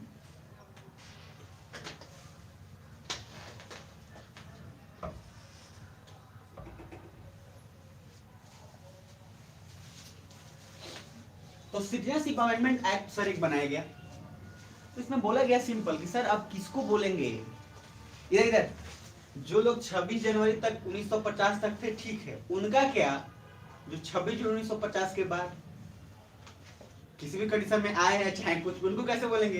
तो सर यहाँ पे बोला गया आफ्टर 26 जनवरी 1950,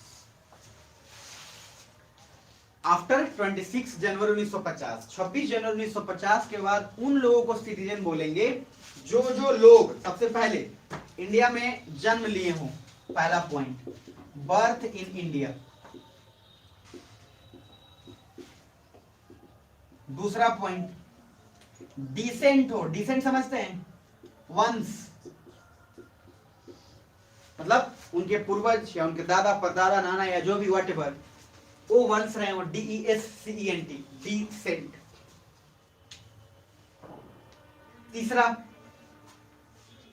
तीसरा एक प्रोसेस है रजिस्ट्रेशन, यहां मैं लिख देता हूं ऊपर, तीसरा है रजिस्ट्रेशन,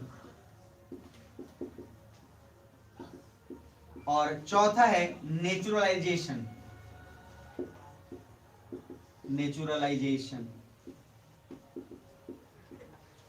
बुझा रहा है।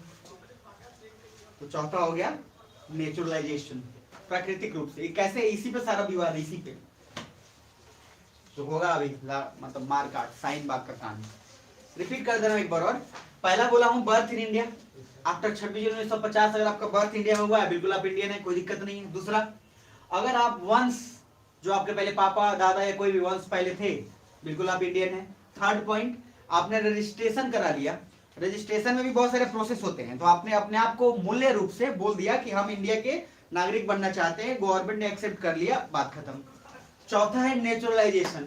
नेचुरलाइजेशन क्या है इसको समझने के लिए मैं आगे बताऊंगा, बट यहाँ पे ऐसे समझ लो, थोड़ा सा हिंट। नेचुरलाइजेशन का मीनिंग है कि कोई ऐसा इलीगल आदमी जो पिछले 5 साल से इधर रह रहा है या रिफ्यूजी है, लेकिन उसने गवर्नमेंट ऑफ इंडिया की हेल्प करी है, समझना ध्यान से। तो नियम यह है कि कोई भी आदमी, फिर से बोलो, रिपीट कर रहा हूं, लिखवा दूंगा कि फिर रिपीट करो, सुन लेना, यहीं पे सुन रहे हो कि सो गए, जब नींद आए सो जाना है। तो इंडिया ने बोला कि 11 साल तक, सुनना ध्यान से, कोई भी ऐसा रिफ्यूजी या इलीगल माइग्रेंट जो मदद करेगा इंडिया का, उसको गवर्नमेंट खुद खुश होकर स्वेच्छा से उसको नागरिकता प्रदान कर देगी। कितना साल होना चाहिए, 11 साल, 5 साल नहीं, 11 साल। 11 साल जब हो तब उसको क्या बोल देगा कि बेटा अब आप इंडिया के नागरिक बन गए हो। सुन रहे हो ध्यान से। रिफ्यूजी फिल्म देखोगे तो रिफ्यूजी फिल्म में जब देखोगे तो अभिषेक बच्चन भारत सरकार की मदद कर रहा है, और इसीलिए उसको फिर इंडिया नागरिकता दे दिया जाता है। तो कहने का लॉजिक क्या है, कोई इलीगल जो तारों के नीचे से आया है बजरंगी भाईजान की तरह, और अगर तारों के नीचे से आया है और यहाँ पे 11 साल से रह रहा है और भारत सरकार की सेवा करी है, उसने मदद करी है डायरेक्टली इनडायरेक्टली, तो गवर्नमेंट, ये कंपल्सरी नहीं है भाई। ऐसा रहता तो कोई आदमी चला था मुंह उठा के इधर, 11 साल तो चुपचाप रहता है, 11 साल बाद क्या बनता नागरिक। वो गवर्नमेंट पे डिपेंड करता है कि गवर्नमेंट उसको देना चाहते है कि नहीं। सारा बवाल यही हुआ। बवाल ये हुआ, ऐसे समझ लीजिए, बवाल ये था कि एक नया संशोधन कानून लाया गया 2014 में। अभी सुनोगे तो मजा आएगा, नहीं सुनोगे तो और मजा आएगा। तो पहले ये वाला पॉइंट, पहले नेचुरलाइजेशन का मीनिंग समझे कि कोई भी आदमी जो 11 साल तक यहाँ रहा है और भारत सरकार की सेवा करी है डायरेक्टली चाहे इनडायरेक्टली, तो भारत सरकार पर निर्भर करता है कि उसको नागरिकता देगा या फिर नहीं देगा। कंपल्सरी नहीं है, वो उसके ऊपर है, हमारी तेरी मर्जी, अब उसकी मर्जी। यहाँ तक क्लियर है? चलो जी, तो ये हो गया। अब सवाल उठता है कि सर आफ्टर 26 जनवरी 1950 आपने लिख दिया, वो तो ठीक है, लेकिन कब से कब तक, कब से क्या क्या डिसाइड करेंगे? तो अब जरा 26 जनवरी 1950 लिखे आफ्टर, उसके बाद वहां पे 3 कंडीशन है, वो समझ लीजिएगा, वो बता देते हैं, तब आपको मामला पूरा समझाएंगे। तो कॉन्स्टिट्यूशन ऑफ इंडिया के तहत कब तक कोई आदमी इंडियन कहलाएगा? जो 26 जनवरी 1950 तक इंडिया में रह गया हो, अगर पाकिस्तान गया हो तो भाग के उल्टा यहाँ आ गया हो, समझे मेरी बात, रिवर्स भी हो चुका हो तब भी, ठीक है जी। बाकी कुछ वैसे लोग जो पर्सन ऑफ इंडियन ओरिजिन के हैं, उन लोग को भी हम बोल देंगे कि सर वो क्या है, इंडियन है, नागरिकता यहाँ का है। यहाँ तक ठीक है।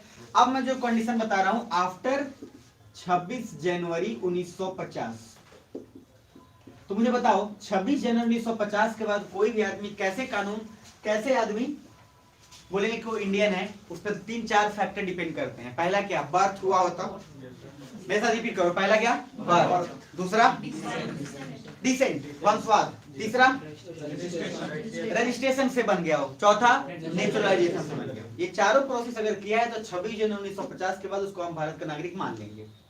यहाँ तक क्लियर है जी? तो पहला कंडीशन हम बोल रहे हैं, पहला लिखना बर्थ, पहला बर्थ को समझेंगे। बर्थ मतलब कब से कब तक होना चाहिए, कब से कब तक नहीं होना चाहिए, ये बहुत इंपॉर्टेंट पॉइंट है। अच्छा, इसके पहले जो बनाए थे आफ्टर 26 जनवरी 1950 बनाए थे ना, उसमें ये भी लिख लेना आफ्टर 26 जनवरी 1950 में। सर एक तो है कि चलो कानून कौन से लोग होंगे नागरिक, ये ठीक है।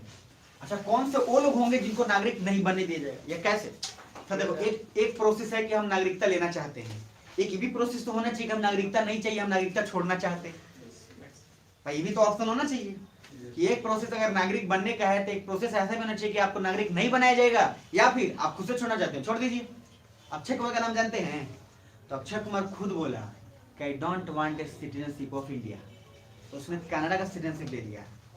जाकर गूगल सर्च करिएगा, आलिया भट्ट नागरिक कहीं और की नहीं बल्कि यूके की है, ब्रिटेन की है नागरिक।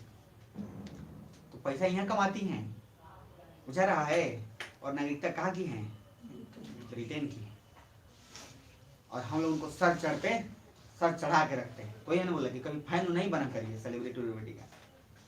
जितना टैक्स वहां पे भी है तो सर यहाँ पे भी है, ठीक है, नागरिकता वहां की है तो वहां की नागरिकता है तो उस हिसाब से टैक्स और वो चीजों पहुंचाएंगे। यहाँ पे है बिजनेस का जो पर्पस हो, यहाँ का भी रूल फॉलो करेंगे, ठीक है। लेकिन अगर किसी एक जगह का आप हैं, जन्म यहाँ लिया और फिर क्या कॉन्सेप्ट बनता है कि आप ब्रिटेन चले गए, अक्षय कुमार कनाडा का ले लिए, बाद में फिर उन्होंने फिर बाद में बोला, फिर बाद में वो इंडियन का नागरिकता ले लिए। लेकिन फिर भी थोड़ा सोच के बुरा नहीं लगता है? बुरा तो लगता ही है, इंडिया का पैदा हुआ, नागरिकता कहीं और का ले लिया। और ये चीज थोड़ा बुरा इसलिए लगता है कि आप इस देश में रहते हुए, ठीक है, हमारा और आपका बस नहीं चलता है भाई, उसकी मर्जी है। हम और आप कौन होते हैं उसको बोलने वाले की नागरिकता लीजिए चाहे मत लीजिए, हमारा हक थोड़ी ना है। बट एक ह्यूमैनिटीज के हिसाब से कोशिश तो ये लगता है यही है कि यार यहीं पे जन्मे, यहीं के लोग हमारे मदद किए थे बॉलीवुड में आने के लिए, यही के लोगों ने मदद करी सारी कुछ, और आजा मुनि को छोड़कर फिर यही आईआईटी के समय होता है। जो मैंने बोला था ब्रेन ड्रेन, आईआईटी किए, आईआईटी करने के बाद कॉलेज में गए, सारा खर्चा गवर्नमेंट दिया, बहुत सस्ते दाम पे सब उपलब्ध करा दिया आपको। आईआईटी के बाद कहां भाग गया? अमेरिका। क्या मेरी बात समझ रहे हैं? सर थोड़ा दुख तो होता है, बहरहाल दुख होता है तो क्या करिएगा, कौन दिन तक जाए बक्स से। तो सर उसमें तो उन लोगों को भी ढंग से लग ही जाता है। यहाँ लूज का क्या सिचुएशन है? 3 तरीका है कि अगर आप चाहते हो कि नागरिकता हम नहीं रखना चाहते, तो पहला है एक रिनंसिएशन। सर ये क्या है? रिनंसिएशन को हिंदी में बोलते हैं परित्याग। खुद से स्वेच्छा से आपने बोला कि बेटा हमको नागरिकता तुम्हारा नहीं चाहिए, तो लेकिन रिनंसिएशन में मिलेगा खुद छोड़ देना, खुद से परित्याग कर देना, पहला। दूसरा आपको सर बोला गया कि आप में कुछ टर्मिनेशन कर दिया गया, आपको टर्मिनेट कर दिया गया। टर्मिनेशन का मीनिंग है सर, कुछ लोग ऐसे भी होते हैं कि दो को पासपोर्ट लेके घूमते हैं, नागरिकता भी कहीं दो को लेके रखे हुए हैं। आप फर्जीवाड़ा में पकड़े गए, पकड़ के आपको पीटा गया और पीट के उस पर बोला गया कि सर कहीं एक ही का नहीं है, दो जगह का रहने का जरूरी नहीं है, कस के कूट दिया गया। अच्छा, तीसरा है डिप्रीवेशन। डिप्रीवेशन अभाव मतलब हुआ। अभाव का मीनिंग है कि सर आप कुछ जालीसाजी मतलब कुछ गलत तरीके से आप एक ही जगह के नागरिकता थे, लेकिन अपने आप को प्रूव करने के लिए आपने कुछ गलत सर्टिफिकेट और उन सबका सहारा लिया। तो कुछ लोग नहीं लेते हैं, जानबूझ के सहारा लेते हैं। अधिकतर शिक्षा मित्र का बात अगर देखा जाए तो कुछ लोग उसमें से अधिकतर लोग हैं जो सर समझ रहे हैं कैसे बने वो पता है आपको। मणिपाल यूनिवर्सिटी का डिग्री लेके रखे हैं वो, जबकि उनसे पूछा जाएगा मणिपाल कहाँ है, क्या पता, लेकिन ग्रेजुएशन वहीं से किए वो, जबकि लगाए हैं। शिक्षा विद में तो अलग अलग सर उसमें कानून बताओ, अलग अलग वहां पे पीस मिले। भारत पीस प्रधान देश है, तो उसमें सर कोई अलग अलग ऐसे ऐसे जगह का ग्रेजुएशन गया। पहले डिग्री ऐसे मिल जाता था सर, 1000 लाख में, आज भी मिल जाता है, ऐसा कोई बड़ा बात नहीं है।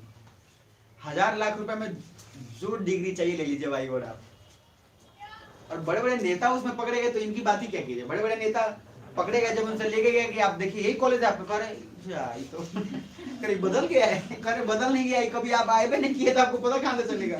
बोलेगा कि चलिए आप लैब दिखाइए, बायोलॉजी लैब, तो गए आप बाथरूम दिखाते हैं। आप समझ रहे, बाथरूम में रास्ता पकड़ लिया।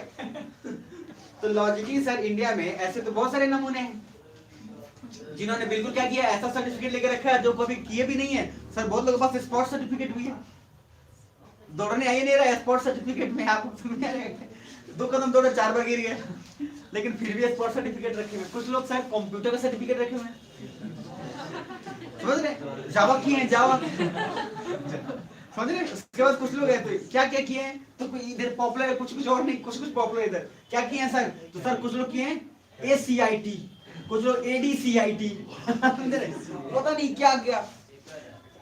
उसे कुछ आता है बेटा, उससे पूछेगा क्या आता है, बोला कि जी कंप्यूटर खोल के कस देते हैं, बाकी इसके अलावा कुछ नहीं आता इंटरव्यू में।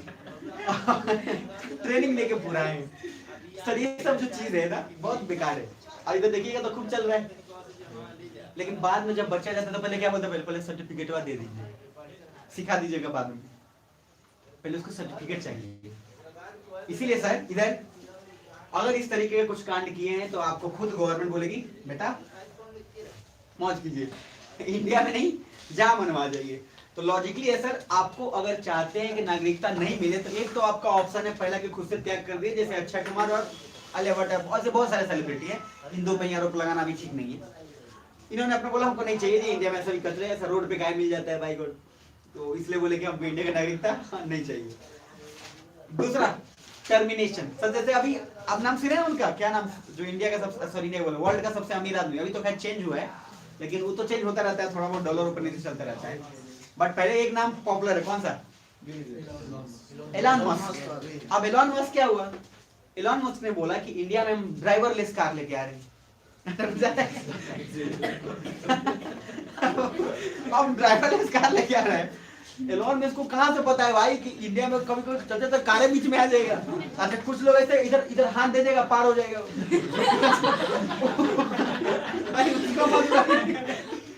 एक बार हाथ दे दिया तो आपको रुकना पड़ेगा, प्रधानमंत्री। आप समझ पा रहे हैं, बस कुछ देखता हूँ नहीं, हाथ दिया चले जा रहे हैं, निकल लिया। अब आपका घंटी नंबर 1 जनता एक्सप्रेस अगर वैसा है तो उठा के लेके चल जाइए, और ब्रेक ठीक ठाक है तो बचा दीजिएगा उसको। तो एलन मस्क को सर इन्हें कुछ समझाए, देखिए आप ड्राइवरलेस बना रहे हो, मेरे को भी ठीक है, यहाँ पे आके पहले रोडवा पढ़ लीजिए, क्या बीच में गाय गोर करके चल जाएगा। बहुत सारा टेंशन है। तो ड्राइवरलेस कार इसलिए इंडिया में सक्सेसफुल अभी नहीं है। अरे कुछ समझ इधर आइए। तो ये 3-4 तरीके हैं जिससे टर्मिनेशन हो सकता है, आप आराम से जा सकते हैं, ठीक है। बाकी तो सर हटाने के और भी तरीके हैं, लेकिन ये 3-4 फेमस है। तो लूज में क्या क्या, तीनों लिख लिया, आप लिख लो, तीनों में लिख लो, उसके बाद एक और बच गया, उसके बाद आगे बढ़ेंगे। इधर ये जो मैंने बोला है कि आफ्टर 26 जनवरी इधर 1950 पहला मैंने वो क्या बोला, बर्थ। तो किस आदमी का बर्थ कब से कब तक होना चाहिए, यही सारा डिबेट है। और ये आप समझ गए तो लाभ काम खत्म। तो पहला लिखिए, जिसका भी 1 जुलाई, एक डेट, ये दिमाग में रख लीजिएगा, ये पॉइंट थोड़ा जरूरी है। 1 जुलाई 26 ऐसे ऐसे सॉरी 26 जनवरी 1950 के बाद, मतलब उसके बाद से लेकर 30 जून 1987,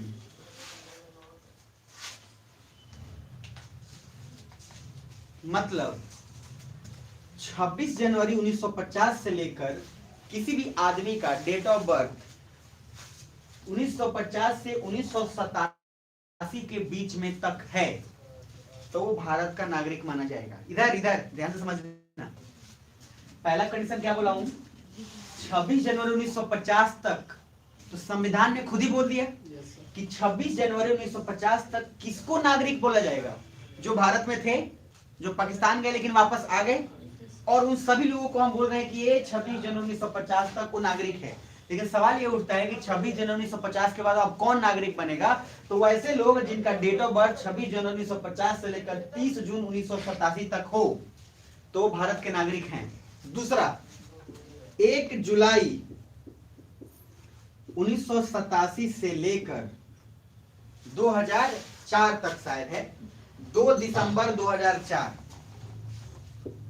2 दिसंबर 2004, ठीक। और उसके बाद तो कुछ बच ही नहीं गया। उसके बाद 3 दिसंबर 2004 के बाद आगे आगे तक, यानी कि अभी तक।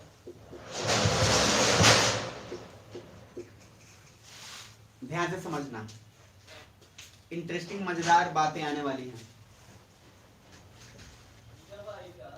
डेट ऑफ बर्थ की डेट सही लिखना, क्योंकि डेट ऑलरेडी उस एक्ट में दिया गया है। इस डेट को वही याद रखना है हुबहू। इसको यहाँ पे अप्रोक्स मत कर देना। हाँ, थोड़ा बहुत अप्रोक्स आप कर सकते हो, जैसे डेट में जैसे 30 जून है तो थोड़ा सा अंदाजा लगा सकते हो, लेकिन ये याद ही रख लेना क्योंकि ये काम आएगा आपको मेंस में और इंटरव्यू में। ध्यान से समझना। इधर 26 जनवरी 1950 से 30 जून 1987 के बीच आप सबके दादा या पापा का बर्थडे होगा, गारंटी। और 1987 से 2004 के बीच में आप सबका बर्थडे हो जाएगा, गारंटी के साथ। मिला लेना, कोई दिक्कत नहीं। और 3 दिसंबर 2004 के आगे तक आपका चुन्नू मुन्नू जो आएगा मतलब फ्यूचर जो बच्चे आएंगे, फ्यूचर जो चाइल्ड, उन सबका डेट ऑफ बर्थ इसमें आ जाएगा। बुझा रहा है? तो कहने का भी गवर्नमेंट ने कितना सटीक व्यवस्था कर दिया। 26 जनवरी 1950 तक तो ऑलरेडी डिसाइड कर दिया कि वो लोग जो इंडिया में थे, रह रहे हैं, प्लस जो पाकिस्तान गए थे लेकिन वापस डिवाइड के बाद आ गए, वो सब क्या है, इंडियन। और 26 जनवरी 1950 के जस्ट बाद 30 जून 1987 तक वैसे सारे लोग जिनका डेट ऑफ बर्थ इस बीच में आता है तो सब के सब क्या है, इंडियन है। बुझा रहा है? तो आपका भाई इस बीच में कोई नहीं है, इस बीच का आप लोग यहाँ पे मैंने बता देना ये वाला में कोई होगा तो बता देना, वैसे होगा नहीं, मजाक कर रहा हूँ। इसमें ज्यादातर लोग आ जाएंगे। किसी का डेट ऑफ बर्थ 2020 नहीं ना है चलो ठीक है, अब सही से तो सर जुलाई 1987 से दिसंबर 2000 नहीं तो पता चला अभी आ गए, पर नहीं आयुष बने पूरा तो गुलमुल आ गए। और उसके बाद तीसरा है 3 दिसंबर 2004 से कहाँ तक, आगे तक, जो फ्यूचर जनरेशन आएंगे उनका सर डेट ऑफ बर्थ इसमें आ जाएगा। तो पहले बुझाया कि अगर इंडिया के नागरिकता, इधर ध्यान समझिएगा, अगर इंडिया की नागरिकता आपको चाहिए तो आपको 26 जनवरी 1950 तक का भी कंडीशन सेटिस्फाई हो जाना चाहिए। और दूसरी बात, उसके बाद कैसे होंगे, उसमें पहला पोजीशन मैंने बताया क्या, बर्थ। अब इसी क्या बताया, बर्थ की जन्म तिथि के हिसाब से कौन कौन से लोग इंडियन है, कौन कौन से लोग इंडियन नहीं है। यही चीज पूछा गया था असम में। तो असम में ही बोला गया कि अगर आपके पापा या दादा पहले थे तो उनका वोटर लिस्ट में नाम उस समय हुआ होगा और रहा होगा तो आप प्रूफ दिखाइए। तो अगर प्रूफ नहीं दिखाए तो काम खत्म कर दिया गया। यहाँ तक पहले क्लियर है सभी लोग? आगे दूसरा पॉइंट। अब उसके बाद ये पहले डेट ऑफ बर्थ लिख लो, तो इसमें लिख लेना आपके पेरेंट्स या ग्रैंड पेरेंट्स, यहाँ लिख लेना यू, और नीचे क्या लिख लेना, यू का यू, यहाँ पे लिख लेना। अब नेक्स्ट हेडिंग डालो, बर्थ के बाद दूसरा डिसेंट, वंश। नहीं, एक ही एक्ट में ऐड हुआ, हाँ एक ही साथ ऐड कर दिया गया।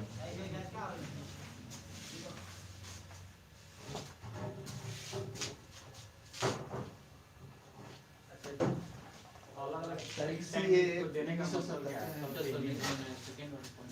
देखिए ध्यान से, सीए सिंपल मेजोरिटी से पास होता है कि कौन सा मेजोरिटी से? सिंपल मेजोरिटी बहुत इजी होता है, जिनको पता है उनको पता है, बहुत इजी होता है। सिंपल सा कुछ नहीं करना है, आराम से पास करना, वो भी सिर्फ लोकसभा में। राज्यसभा से उसको मतलब ही नहीं है। बार बार पास हुआ, जैसे 1992 में भी हुआ, 2003 में भी हुआ, और अभी सर कब हुआ है? अभी 2014 में भी हुआ, फिर 2019 में हुआ। तो ये क्या है? सिंपल मेजोरिटी है, लोकसभा के अंदर में रहता है। लोकसभा से ऑलरेडी पावरफुल है सरकार, अभी आराम से खटाखट कर लेगी चीज। तो जो पहले ये रूल जो लाया गया, सीए जो बोला गया ये चीज, तो ये डेट ऑफ बर्थ एक साथ बोला जरूर गया, लेकिन हमेशा इसके आगे का जो भी प्रावधान होता है, या सिंपल सा मीनिंग है कि जब अमेंडमेंट एक्ट है और सिंपल मेजोरिटी से पास हो जाना है और लोकसभा में ही खाली होना है, तो सर गवर्नमेंट के लिए कौन सा भारी बात है? 303 सीट लेके ऐसे ही रखा हुआ है अभी। तो अभी ध्यान से पहले समझिएगा, बात बता रहा हूँ, आ जाएगा। तो कहने का मीनिंग है अलग अलग लेवल पे अमेंडमेंट बार बार संशोधन होता चला गया, जैसे जैसे जरूरत पड़ा वैसे वैसे संशोधन करता चला गया। मेरी बात समझ में आ रही है? अब आ गया ना नेक्स्ट, मैंने दूसरा क्या बोला है? डिसेंट, वंश। तो सर वंश बहुत इंपॉर्टेंट है, आप सुन लीजिएगा। वंश में मान लीजिए आपके दादा या पापा जी पढ़ने गए रसिया, रसिया का वहीं प्यार हो गया, वहीं शादी कर लिए। लेकिन सर अब दो चीज हो गया, पापा बोल रहे हैं कि हमारा बेटा जो होगा इंडियन होगा, मेरा चाहे बेटी, जेंडर इक्वालिटी। और वहां पे चूंकि रसियन है, बोले हम बच्चे रसिया होगा, समझ में आ रहा है? वो सब मान ही नहीं रहे, रसियन होगा। लेकिन फिर भी चलो दोनों में सहमति बना, और बाद में बोला कि ठीक है, इसके बाद जो चुन्नू मुन्नू होगा वो रसियन बन जाएगा, और ये जो बेटा है इसको बने तो कहा भारतीय। देखो भारतीय होने का कुछ अलग ही फीलिंग। और सर स्वदेश मूवी देख लेना उसके बाद। कितने लोग देखो स्वदेश? कुछ लोग, एक दो लोग देखो स्वदेश। जो लोग नहीं देखो मूवी के लिस्ट में डाले ना, जहां जहां लिखवाया था स्वदेश, ये मूवी जरूर देखना, कंपलसरी, मरने से पहले तो जरूर देख लेना ये, आप समझ रहे हैं? क्योंकि ये मूवीज इतनी इंपॉर्टेंट है कि आपको इस बात में इंडिया के कल्चर का बहुत अच्छे से इसमें बनाया गया है। और कहा जाता है कुछ सर्वे के अनुसार कि इस मूवी ने अधिकतर मोस्टली भारतीयों को जो अमेरिका या शिफ्ट हो गए थे, उन लोग को इंडिया आने पे मजबूर हो जाना पड़ा। इतनी बढ़िया मूवी है, तो आपको और देखनी चाहिए, तो देख लीजिएगा। तो हुआ क्या समझिए, ये बोले पापा इधर कि हमारा जो चुन्नू मुन्नू है वो क्या बनेगा? भारतीय। तो जिस समय आपका बच्चा जन्म लेता है, हेलो, 1 साल के अंदर ही आपको भारत के एम्बेसी में लेटर लिखकर भेज देना पड़ेगा। बस बच्चा का जन्म मतलब फर्स्ट बर्थडे से पहले आप लेटर लिख के एम्बेसी में भेज दिए कि मेरा बच्चा भारतीय नागरिकता को प्राप्त करना चाहता है, मैं चाहता हूं, हमारी सहमति है, तब इंडियन एम्बेसी उसको कंसीडर करेगी। और 1 साल के बाद आप बोलते हैं तो कंसीडर नहीं करेगी। यानी कि नियम ये है कि बच्चा जब जन्म हुआ तो उसके 1 साल के भीतर आपको लेटर लिख के एम्बेसी में, किसके एम्बेसी में? जो इंडियन एम्बेसी में। इसीलिए तो सर हर जगह एम्बेसी रहती है, नहीं तो आप वहां कहां से पहुंच जाओगे खबर? गवर्नमेंट ऑफ इंडिया को फोन करो, बोलो बाहर के बाहर रहो क्या भीतर गए बाहर हो। इंडियन एम्बेसी में आपको खत लिखना है, मतलब प्रिय एम्बेसी, और वो लिखना क्या है? Indian embassy. 1 साल के अंदर आपका खत पहुंच गया तो उसको सर इंडियन नागरिकता मिल जाएगा। 1 साल से अगर 3-4 दिन में लेट हुआ, हालांकि उतना तो कंसिडरेशन होता है, कहने के लिए अलग है। क्या क्या? इंडिया में कि उसी कंट्री में? अरे इंडियन एम्बेसी कहाँ रहेगा भाई? दूसरे देश में रहेगा। एम्बेसी क्या होता है? एम्बेसी दूसरे देश में होगा, और दूसरे देश की राजधानी में होगा। अगर आप रसिया में रह रहे हैं तो रसिया की राजधानी कौन है? मॉस्को। तो इंडियन एम्बेसी कहाँ होगी? मॉस्को में। तो आप वहीं पे हैं, आप चुपचाप मॉस्को में गए, मॉस्को, आप तो रसिया में, तो राजधानी में जाने में क्या दिक्कत है आपको? पहुंच ही जाओगे उठा के। तो लेटर तो एक बहाना है कि चलो बहुत दूर हो तब, अदरवाइज आप यहाँ पे हैं तो बिहार से दिल्ली जा नहीं पाओगे क्या? चलिए जाओगे। आप सबसे नीचे सर जो नीचे वाला वो पहुंच जा रही है, तो आप नहीं पहुंच पाओगे, भी तो वहां पहुंच जा रहा है। 1 साल के भीतर आपने दे दिया तो ठीक, 1 साल के भीतर अगर आपने नहीं दिया तो सर उसकी नागरिकता इस बात पर डिपेंड करेगी कि गवर्नमेंट ऑफ इंडिया फिर क्या परसीव करती है। क्योंकि 3-4-5 दिन एक्सटेंशन तो मिलता ही है, फिर गवर्नमेंट ऑफ इंडिया डिसाइड कर सकती है कि बनना है कि नहीं बनना है। तो नागरिकता के लिए पहला बर्थ हो गया, बर्थ आपको उन तीनों चीज के बीच में होना चाहिए। दूसरा, वंश के लिए अगर आप अपने बच्चों को बनाना चाहते हैं तो उसका क्या 1 साल के भीतर वहां लेटर लिख के देना पड़ेगा। तीसरा मैंने बोला है रजिस्ट्रेशन। तीसरा क्या है? रजिस्ट्रेशन। तो पहले वो वाला पॉइंट लिख लो, तब इसके बाद रजिस्ट्रेशन पे आएंगे। पहले सेकंड वाला लिखो डिसेंट, वंश, और वंश में लिखो कि आप अपने से कहानी बना के लिख लो कि आपके पापा गए, मतलब, और या फिर आप ही चले गए, और अब आप चाहते हो कि आपका बच्चा जो है चुन्नू मुन्नू वो भारतीय नागरिक बने, और आप रसिया में हैं, तो आप 1 साल के भीतर ही अपने बच्चे के जन्म से 1 साल के अंदर इंडियन एम्बेसी को खत लिख के बता देंगे, तभी उसको नागरिकता मिलेगा, अन्यथा इंडिया नागरिकता नहीं देगा। पॉइंट अपने कहानी से लिख लीजिए खटाखट जल्दी से। सर वो आदमी जो रूसिया में रह रहा है तो उसके पास रूसियन नागरिकता है कि इंडियन? और ओरिजिन है नहीं इंडियन। नहीं, वो ऑलरेडी देखो यही का है, दोनों तरीका है। जैसे वो आदमी यहाँ से गया तो वहां पे जाने के बाद वो नागरिकता ले चुका है रसिया का, वहीं पे सेटल हो चुका है, लेकिन वो चाहता है कि मेरा बेटा क्या बने, इंडियन। क्यों? क्योंकि वो इंडियन ओरिजिन का है। तो जब भी वो चाहेगा इंडियन ओरिजिन का है तो सर इसलिए तब उसको खत लिखना पड़ेगा, अदरवाइज काम नहीं चलेगा।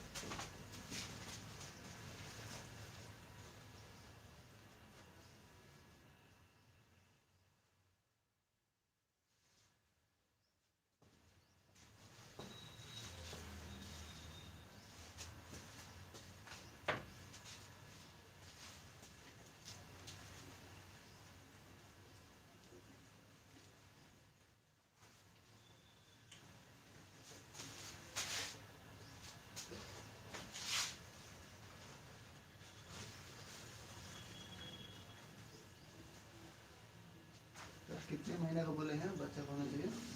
1 साल के अंदर। एक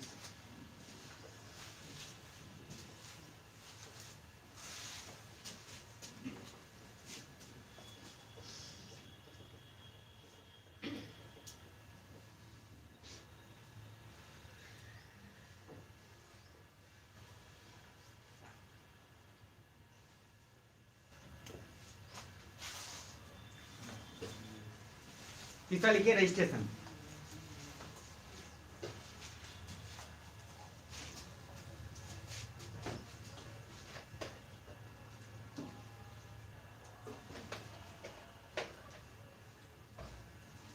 रजिस्ट्रेशन लिखिए। अब रजिस्ट्रेशन को समझिए।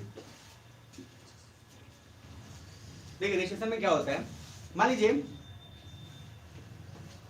कि आप लड़की है, चलिए लड़की में मैं बता देता हूँ, और आप शादी करना चाहते, जैसे प्रियंका चोपड़ा को ले लीजिए। तो चूंकि प्रियंका चोपड़ा की बाहरी शादी की है, पता नहीं कौन जोनास है कि चोनास है, जो भी हो,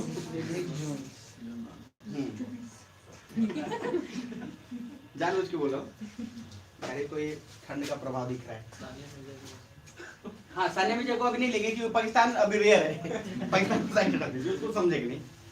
बस इन्हें समझिए, अपने भी समझ लीजिए भाई, दूसरे पर छोड़िए। मान लीजिए आप यहाँ पे हैं और आपको प्यार, आप चूंकि पढ़ने गए थे, आपको प्यार हो गया वहां पे, अब आप शादी करना चाहते हैं कि रसियन जो है, यूजुअली उल्टा होता है आजकल। अगर देखिएगा कि पूछेगा एक बिहारी लड़का ने एक रसियन लड़की से शादी कर ली है, ऐसा सुनने को आपको ज्यादा अभी न्यूज में मिलेगा इस टाइप का। ये एक अलग कल्चर है, अलग अपना चोचला चलता रहता है। ऑटो ड्राइवर है तो पता नहीं क्या है, तो बोला कि इसीलिए तो शादी कर लिया क्योंकि पता है वो लड़की तेज है, पीट पीट के उसको शांत रखेगी, बाकी कोई दिक्कत नहीं है। सहन सकते बिहारियों में ऐसे भी है, जा रहे थे वहां खड़ा गया तो सहन सकती मतलब है ही अपना, क्या दिक्कत है, पूरा तो मजबूत कर लिया बॉडी पिटा पिटा के। तो कहने का मीनिंग है सर, खैर अब आगे हुआ क्या, मान लीजिए जैसे एक लड़की है, वो शादी करना चाहती है कि बाहर जो है रसिया से कहीं गई, तो उस लड़के को इंडिया आना पड़ेगा और उस लड़के को इंडिया आकर 1 साल रुकना पड़ेगा यहाँ पे, और 1 साल रुकने के बाद तब रजिस्ट्रेशन के लिए अप्लाई करना होगा, तब जाकर उसको नागरिकता मिलेगा। ऐसा नहीं है जैसे होता नहीं, आप मूवी देखते होंगे कि यहाँ से कोई लड़का जाता है और जस्ट सोचता है कि बस वहां की किसी एक लड़की से शादी कर ले नागरिकता मिल जाएगा। बिल्कुल एकदम आराम से इजी प्रोसेस है। बहुत सारे मूवी आप देखेंगे उसमें ऐसा ही है कि सर तो ढूंढ रहा है कौन लड़की को जो वहां के मिले, वहां का बस खाली नागरिकता मिला, उसके बाद फिर दोनों बाहर, तो वो अपना रास्ता देख, तो अपना रास्ता देख, बस एक प्रोसेस होता है कि नागरिकता वहां का खाली मिल जाए। अब इंटरेस्टिंग यहाँ पे लड़का भी यही सोच रहा है कि हमको भारत का नागरिकता मिल जाए। 4 आतंकवादी ऐसे ही हैं, ठीक, उन्होंने एक लड़के को फंसाया, सभी लोगों ने एक लड़के को प्रभावित किया उनको, और इस तरीके से उनको कन्विंस कर लिया कि हमें किसी भी तरीके से तुम्हें शादी करना, हम तुम्हें से मोहब्बत करते हैं, और इतना कन्विंसिंग बना दिया कि लड़की भी पागल और घर में आके बोल दिया जा शादी करेंगे उसी से, नहीं तो मार काट देंगे। बराबर हो गया यहाँ पे अलग अलग फटा शूटिंग। जब हुआ तो बाद में पता चला कि पहले तो उन्हीं को काटा हो, इतना दर्दनाक मौत, पहले उनको काटा, किससे शादी किया, उसके बाद जो उसका टारगेट था वो टारगेट पे अचीव किया। तो वही बोला गया था, दिमाग में रखिएगा कि अगर नॉर्मली इस बात को आप समझते हैं तो ये किस में भी होगा। अब रजिस्ट्रेशन में क्या हुआ, ये लड़का है, यहाँ पे लड़का आके रह रहा है, लेकिन ये जेन्युइन लड़का है, ये चाहता है कि हाँ, चूंकि उसको जेन्युइन प्यार है, कोई इसमें दो राय नहीं है, तो ये सर चाहता है यहाँ रहें, इंडिया के कल्चर भी इसको ठीक लग रहा है, तो पहले 1 साल आपको रहना पड़ेगा। जैसे आप 2021 में शादी करना चाहते हैं तो आपको 2020 से 2021 तक जिस दिन आप अप्लाई करने वाले हैं उस दिन तक 1 साल से ज्यादा हो जाना चाहिए, तब आप रजिस्ट्रेशन करिए तो गवर्नमेंट उसका एक्सेप्ट करेगी, फिर शादी होगा, तब शादी होने के बाद फिर उसको नागरिकता मिल जाएगा। तो सर आपको नागरिकता रजिस्ट्रेशन से भी मिल सकता है और बर्थ से भी मिल सकता है, यहाँ तो पहले क्लियर है। लेकिन तीसरा एक और, ये कहानी में लिख लीजिएगा लेकिन समझा लीजिए, सारा मामला यहाँ है नेचुरलाइजेशन, मामला यही है बस, बाकी सब तो बस वो सब इजी है, वो सब कोई दिक्कत नहीं है। आपको क्या है, ठीक है 1 साल रुक जाइए, कौन बड़ा बात है, 1 साल रुक जाइए, लड़की शादी के लिए राजी है, उसके बाद लड़का चाहे दोनों राजी है और आराम से, अपना दिक्कत ही नहीं है, घर पे खाने को मिल ही रहा है, खाओ, 1 साल हो जाए, अप्लाई कर दो, हो गया, बात खत्म, इसमें कौन सा टेंशन है। मामला तो यहाँ है, यहाँ समझना जरूरी है, जिसपे सारा मुद्दा गरमाया हुआ है राजनीति का। अच्छा आप लोग सुन रहे हैं, ठीक है, मुझे पता देखो तो क्रिसमस मना रहे, क्या दोनों सभी के लिए रूल है, सभी के लिए रूल है, किसी के लिए भी रूल है, वो जेंडर इक्वालिटी हमेशा रहेगा। जेंडर क्यों मतलब समझ रहे, आजकल तो 50-50 पूरा हो चुका है भैया, और जो लोग भाई में अकेले हैं सोचेंगे हमारा पूरा पापा का धन हमारे नाम है, तो बहन एक बार बोल देंगे ना जहाँ हमारो चाहिए 2 मिनट में स्टे होल्ड लग जाएगा, और सुप्रीम कोर्ट आके सर इतना पीछेगी आपको आकर कि सारा आपको पूरा खत्म हो जाएगा। तो बहन का भी उतना ही हक है। अब वो अलग बात है कि इसके होने के बावजूद भी, नियम कानून के होने के बावजूद भी डोमिनेंट थोड़ा सा पैट्रियार्कल सोसाइटी है भी। बहन भी लास्ट में बोलती है हरामखोर भाई मर जाएगा, चल ले जा, तू ही ले जा, हम खुश हो जाएंगे। वो लोग थोड़ा सा सहनशीलता हो जाता है बहन लोगों में, नहीं तो जब बहन अपने पे आ जाए तो सारा जमीन लेके मानेंगे, उसके बाद आपको कुछ बचेगा भी नहीं। और 4 आदमी थे, जमीन था 1 कट्ठा उसके बाद इतना इतना जमीन मिला, उसमें सब दोनों पानी दे रहे हैं, गमला वमला लगाए हुए, बस हो गया, क्या फायदा है उससे। चलिए जी, रजिस्ट्रेशन में लिख लिए कि अगर शादी करना है या आपको अगर आपको वहां की नागरिकता चाहिए तो आपको 1 साल तक इंडिया में रहना पड़ेगा, और तब उसके बाद अप्लाई करना पड़ेगा रजिस्ट्रेशन के लिए, तभी आपको सिटीजनशिप का नागरिकता मिलेगी। ये है रजिस्ट्रेशन, पंजीकरण, जो कि हर साल होता है। इतने सारे जोड़े आपको मिलेंगे कि हर साल आपको रजिस्ट्रेशन का भीड़ लगा रहता है सर ऑफिस में। वो भी कहता है क्या क्या क्या क्या शादी करने के बाद नहीं, शादी होगा ही नहीं जब तक एप्लीकेशन एक्सेप्ट नहीं हुआ है, तब तक शादी नहीं होगी जनाब। शादी के पहले मतलब देखो, जैसे मैंने एग्जैक्टली उसके बाद आप एप्लीकेशन दिए तब गवर्नमेंट ने अनाउंस किया कि ठीक है अब आप शादी कर सकते हैं। समझ रहे, ऐसे नहीं कि हाँ शादी कर लिया फिर बचा गया, शादी के लिए तो उसका हक हो गया, वो तो लड़की पे क्लेम कर देगी पूरा, हमारा पति है, मजाक बात है, हम यहाँ का है। मतलब कहने का ये सिंपल ऐसा प्रोसेस, देखो ज्यादा टेक्निकली जाना भी मत, हालांकि जरूरी भी नहीं है, लेकिन फिर वैसे समझो, आराम से लड़की आई, लड़का आया, लड़का 1 साल तक इंडिया में रहा, इंडिया ने उसको रह के अप्लाई किया, गवर्नमेंट ने बोला ठीक है डन, आपने प्रूफ दिखा दिया 1 साल का, अब आप 1 साल के बाद, अब इस डेट को, अब आप गवर्नमेंट के अप्रूवल के बाद शादी कर सकते हैं और नागरिकता आपको उसके बाद मिल जाएगी। तब अपना लोग शादी का कार्यक्रम कर लेंगे, ठीक है इस फलना ठिकाना को 5 तारीख को 10 बजे, 9 बजे, सुबह 3 बजे, 4 बजे अपना जो भी डेट फिक्स कर लेंगे। आइएगा इधर, नेचुरलाइजेशन, सर इधर ध्यान दीजिएगा सभी लोग, इसको ज्यादा जरूरी है समझना, बाकी सभी चीज चलता रहता है। रेडी हो तो बताता हूँ, थोड़ा दम लगाओ और बोलो जोर से यस और नो। यस सर, अब इधर आना। नेचुरलाइजेशन का पहले प्रोसेस को समझो। इसमें बोला गया कि कोई भी आदमी 11 साल तक, 11 इयर्स तक इलीगली या रिफ्यूजी रह के रहा है, और इस 11 साल में गवर्नमेंट की मदद करी है उसने। गवर्नमेंट की मदद कैसे कैसे कर सकता है, अधिकतर जो कुछ रॉ एजेंट होते हैं या कुछ स्पाई करना होता है, कहीं जाना है तो ये लोग पकड़ते हैं, इसलिए रिफ्यूजी और इलीगल को, और ऐसे भी कहीं का नहीं है। अच्छा, उसको ऐसे भी क्या बोला है इंडिया ने कि तुम बस ये इंफॉर्मेशन लेके आओ, तुमको नागरिकता दे देंगे। भाई वो नागरिकता के लिए तो भटक रहा है, जिसको भूख लगा है, जिसको पेट की तड़प है सर, उसको तो सिर्फ खाना ही दिखेगा, और उस खाना के लिए आप कितना भी शर्त रखो मानने को तैयार हो ही जाएगा। अब जो आदमी का घर और ठिकाना बसेरा नहीं है, उस आदमी के लिए तो ठिकाना ही सबसे ज्यादा इंपॉर्टेंट है, और ठिकाने के लिए एक छोटा सा ही काम तो करना है कि इन्फॉर्मेशन लेके आना है, कत्ल उत्ल करना नहीं है। तो उस स्टेज में तो सर आप हो चाहे हम हो, हर कोई रिस्क लेगा। भाई हर दिन मरने से अच्छा है ना कि एक बार जाते हैं, और इंफॉर्मेशन मिल गया तो जीवन भर के लिए नागरिकता तो मिल जाएगा, एक पहचान तो मिल जाएगी हमको। जो अभी भटक रहे हैं, रिफ्यूजी रहना इतना आसान थोड़ी है। आप बॉर्डर पे हो, गवर्नमेंट ऑफ इंडिया ने आपको शरण दे दिया, लेकिन वहां का लोकल लोग आपको डेली देख रहे हैं, तो देख लिए कि भाई ये इंडियन नहीं है ये। अब आप उससे कुछ मांगने भी जाओगे तो शक के निगाह से देखेगा ना। याद करो ना कोरोना वाला समय, जब कोनो बाहर से आता था तो उसको सरकार सरकारी स्कूल पर खड़ा करे, जितना गोड़ा इधर से जाते को तो हइये बारे बच करिए एकरा से। अब सर वो सोचो पागल थोड़ी, वो क्राइम कुछ किया है नहीं किया है, वो ठीक है, लेकिन वो सबके नजर में आ गया कि नहीं आ गया। सर पूरा गांव में हेला हो जाता था कि राम खेला उनके बेटा आयल बा, मत जाइए सबला करे। तो राम खेला सोचा यार इतना महीने से साइकिल से मुंबई से आए हैं आराम को घर पे, घर वाला करो दूरे रहो। अब एक आर्मी के स्टाफ ने छुट्टी लिया सर 1 महीने का, छुट्टी लेके घर आया, जैसे घर आया तो 15 दिन यहाँ पे क्वारंटीन हो गया।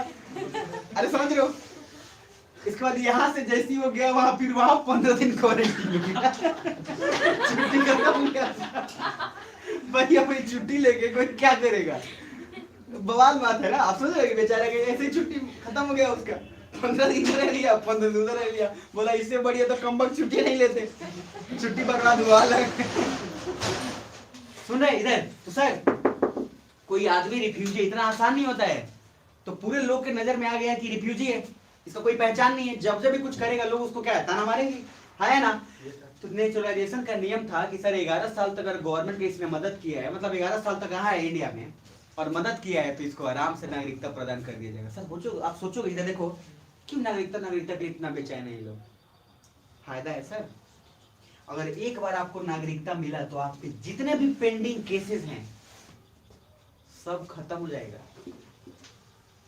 दूसरी बात, आपको नागरिकता तब से मिलेगी जब से आप इलीगली या उस तरह का कोई प्रूफ आपके पास हो जो आप आए थे यहाँ, तब से। यानी कि आप 1992 में आए थे और आज 2020 है, तो आपकी नागरिकता 1992 में ही घोषित कर दी जाएगी, यानी कि आप 1992 से ही नागरिक हैं। और तीसरी बात, सबसे इंटरेस्टिंग, जितने भी आप पे रिकॉर्ड हैं पीछे का, जितना भी अच्छा बुरा कहीं भी सब, सारे रिकॉर्ड्स खत्म हो जाएंगे। आप एक फ्रेश आदमी हैं, ब्लैक आदमी नहीं बल्कि क्या हो गया, व्हाइट। तो सर व्हाइट ब्लैक बनी को आपने किसमें कन्वर्ट कर लिया, व्हाइट। इतना बड़ा बेनिफिट है नागरिकता का। और एक पहचान जो मिलेगी वो अलग, और एक इंसान जो पहचान के लिए तरस रहा है, इससे बड़ी बात क्या होगी। इधर देखिए, यही हुआ। एक न्यूज जानते हैं ABP,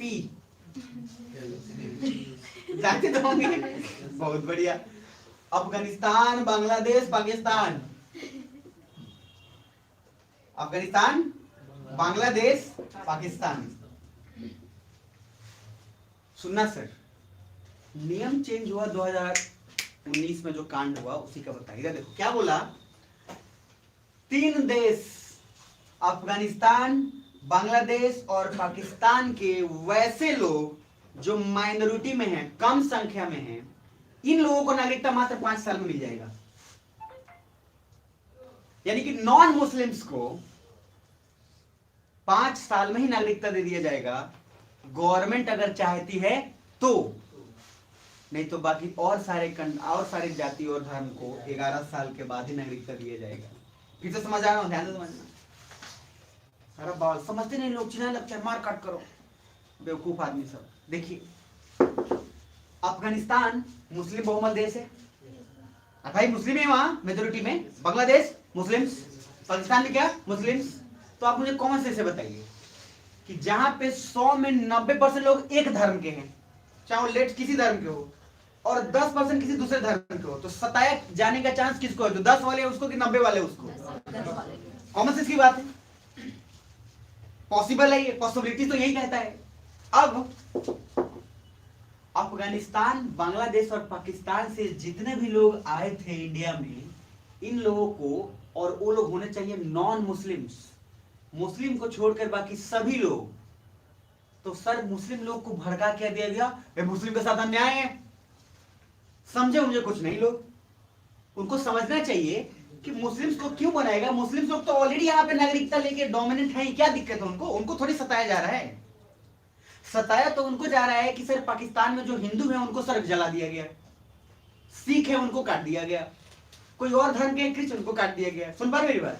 तो बोला गया है कि उन लोगों को, मुस्लिम्स को छोड़ के बाकी और इन तीनों कंट्री के लोगों को नागरिकता दे दिया जाएगा। उनको देने में कितना टाइम लगेगा? 5 साल। अच्छा एक मिनट, ये बात क्लियर रखना कि कंपलसरी नहीं है कि दे देगा, वो सरकार पे डिपेंड करता है। बस उसने ये चेंज किया कि नॉन मुस्लिम्स को इधर 5 साल में और मुस्लिम्स को कितने साल में? 11 साल में। अब उसको दूसरे ढंग से पेश कर दिया गया बात को कि मुस्लिम खतरे में। अरे पागल आदमी, जो समझदार था वो जानता। मैंने क्या बोला? हर दंगा होता नहीं है, करवाया जाता है, और उस दंगे में कुछ टारगेटेड लोग होते हैं। जैसे ही वो टारगेटेड लोग को समाप्त कर दिया जाएगा, दंगा खत्म हो जाता है। दंगा कभी भी इसी मकसद से होता है। दंगा हमेशा डेमोक्रेसी में जब भी होगा, वो जो कॉम्पिटिटर है उनको मारने के लिए ही होगा। बाकी दंगे का कोई और औचित्य नहीं होता है। वो 3 लोग को टारगेट किया हुआ है, दंगा में निपटा दिया। अब दंगा में कौन उसको निपटाया कोई पता नहीं, कॉम्पिटिटर क्लियर है, बन गया राष्ट्रपति, प्रधानमंत्री, बात खत्म। इधर देखना, अफगानिस्तान, बांग्लादेश, पाकिस्तान की जैसी हुआ। सर देखो, क्वेश्चन मार्क तो थोड़ा बहुत है, लेकिन हर कोई राजनीति करता है। ये कब हुआ है? 2019 में, 2019, ज्यादा दिन नहीं हुआ अभी। इसी को लेकर शाहीन बाग कांड हुआ, जिसमें सर पूरे, मैं दिल्ली में ही था और पूरा दिल्ली बंद था। और उस समय सर आंखों देखा हाल है कि लोग एकदम पूरे के पूरे, एक सैनिक, एक पूरे के पूरे पुलिस वाले को पूरा तरह से काट दिया एकदम, और बहुत बदसलूकी से पीस में काट दिया गया था उनको। और उस समय 12th का एग्जाम होने वाला था, क्योंकि मैं उस समय था और उस समय IIT के बहुत सारे बच्चों का पेपर था, इसलिए मुझे अच्छे से ध्यान में रहता है। और 12th का पेपर होना था और पेपर रद्द कर दिया गया शाहीन बाग और सारे एरिया में। सर आज देखो, वो दंगा आज खत्म हो गया है। जिसको राजनीति सेकना था वो क्या किया? सेक लिया अपना। उस समय चिल्ला रहे थे मुस्लिम खतरे में, आज कहां कोई चिल्ला रहा है? सब नॉर्मल हो चुका है। क्यों? क्योंकि सर उसको जो कॉम्पिटिटर, मुसलमानों को जो अपने ही लोगों में जो मारपीट और अपने लोगों में जो कंपटीशन था, दंगा किया, उन लोगों को साफ कर लिया। इधर 5 साल में को नागरिकता मिल जाएगा। अब आप सोचोगे क्या सर 5 साल में कैसे? फायदा नुकसान थोड़ा सोचना। बीजेपी ने थोड़ा ये भी कहा जाता है कि थोड़ा दिमाग ये भी लगाया। और देखो, हर राजनीतिक पार्टी कुछ ना कुछ अपना फायदा नुकसान तो देखबे करेगी। कोई ऐसा पार्टी नहीं है जो दूध का धुला हुआ है। और एक कहावत है चाणक्य का भी और एक बहुत बड़े फिलोसफर का भी, कि जब तक किसी देश में लोकतंत्र रहेगा तब तक उस देश में भ्रष्टाचार रहेगा। भ्रष्टाचार बस मात्रा कम या ज्यादा होगा, लेकिन भ्रष्टाचार कभी खत्म नहीं होगा। बहुत बड़ा स्टेटमेंट। इधर देखिए, अब सारे लोग पागल हो गए, सारे मुस्लिम लोग। अब इंटरेस्टिंग क्या हुआ, इधर देखो, 2019 में लागू किया था बीजेपी। अरे बुझा रहे कौन लागू किया? 2019। और ये लोग जो इलीगल हैं, अगर इनको मान लो बीजेपी गवर्नमेंट ने नागरिकता प्रदान कर दिया, तो नए वोटर होंगे कि नहीं होंगे? और इनको 5 साल में मिल जाएगा कि नहीं मिल जाएगा नागरिकता इंडिया का? और 2024 में इलेक्शन होने वाला है।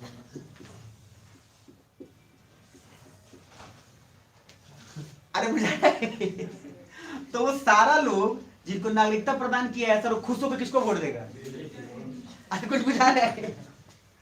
तो दोनों पहलू है, एंगल दोनों है, हम इसको डिनाई नहीं कर सकते। तो बीजेपी ने एक नया वोट बैंक तैयार कर लिया कि जितने इलीगल हैं सबको बनाओ नागरिक, और सबको नागरिक बनाओगे तो वोटवा किसको देगा? बीजेपी को। कितना दिन रखा? 5 साल का रखा भाई, ये भी तो सोचने वाला बात है ना। 11 साल से कम करके आपने 5 ही साल क्यों रखा? क्वेश्चन मार्क तो उठता है। आप 7 रखते, आप 9 रखते तो पॉइंट उठता। रखे कितना? 5। 2024 में इलेक्शन है, सारा वोट बैंक बीजेपी को मिलेगा। काम कर लो। कुछ बुझाया? और उन लोगों को तो सिर्फ नागरिकता चाहिए था सर। और जिस इंसान का पेट नहीं भरा हो, आपको पता है वो इंसान सर कुछ भी करेगा तो पहले ही मोहर लगवा लिया जाएगा। वोट देवो तो नागरिकता मिली ना था ना मिली। ये दूसरा पहलू है, हम ये पूरे ठोस शब्द के साथ नहीं कह सकते, लेकिन एक एंगल ये भी दिखता है। और राजनीति में कोई भी चीज बिना बेनिफिट का किया नहीं जाता है। अरे कुछ बुझा रहा है? तो सर दोनों एंगल है, इसीलिए CAA और NRC। CAA citizenship amendment act है, कुछ नहीं है। NRC है नेशनल रजिस्टर फॉर सिटीजनशिप। इसमें पूरा का पूरा जैसे जनगणना होता है हर 10 साल में, तो 2011 में हुआ था जनगणना, अब 2021 में होना था। कोरोना की वजह से लेट हो गया, तो अभी होने वाला है। जो सारा टीचर लोग हाहाकार मचाएगा अभी कुछ दिन में, क्योंकि सभी टीचर लोग तक पहुंच जाएगा अभी बनाओ के बाद, और हर घर घर तक जाएंगे सबका। सोचिए सर, आसान काम थोड़ी ना है। Date of birth, child age, घर कहाँ बा, बेटा कैगो है, चुन्नू मुन्नू कितना है, फिर उसके बाद आप कहाँ रहते हैं, क्या पूरा डिटेल्स होता है। अरे सुन रहे हो, इधर देखो। तो सर एबीपी जो है इतना ही आसान नहीं है। तो सर सीएए और एनआरसी में ये बोला गया कि कोई भी 3 कंट्री, अफगानिस्तान, बांग्लादेश, पाकिस्तान, जहां पे माइनॉरिटीज में कोई रह रहा है, उन माइनॉरिटीज को 5 साल में ही नागरिकता दे दिया जाएगा। वो भी डिपेंड किस पे करता है? सरकार पे। ये कंपल्सरी नहीं है कि हाँ 5 साल हो गया चल चल राजनीता दे देते हैं जबरदस्ती, सॉरी तुम चल नागरिकता दे देते हैं, ऐसा नहीं है। गवर्नमेंट पे डिपेंड करता है। गवर्नमेंट दे सकती है यार, तो कोई गवर्नमेंट हो, इतना बेवकूफ कोई नहीं होता है कि अपने देश को खतरे में डालेगा, समझ रहे हो? कोई गवर्नमेंट हो, चाहे कांग्रेस हो। अच्छा इंटरेस्टिंग में जानते हैं आपको, अभी देश में 3 पार्टी चल ही रहा है, एबीसी। सोच के देखिए तो सोच पा रहे हैं कि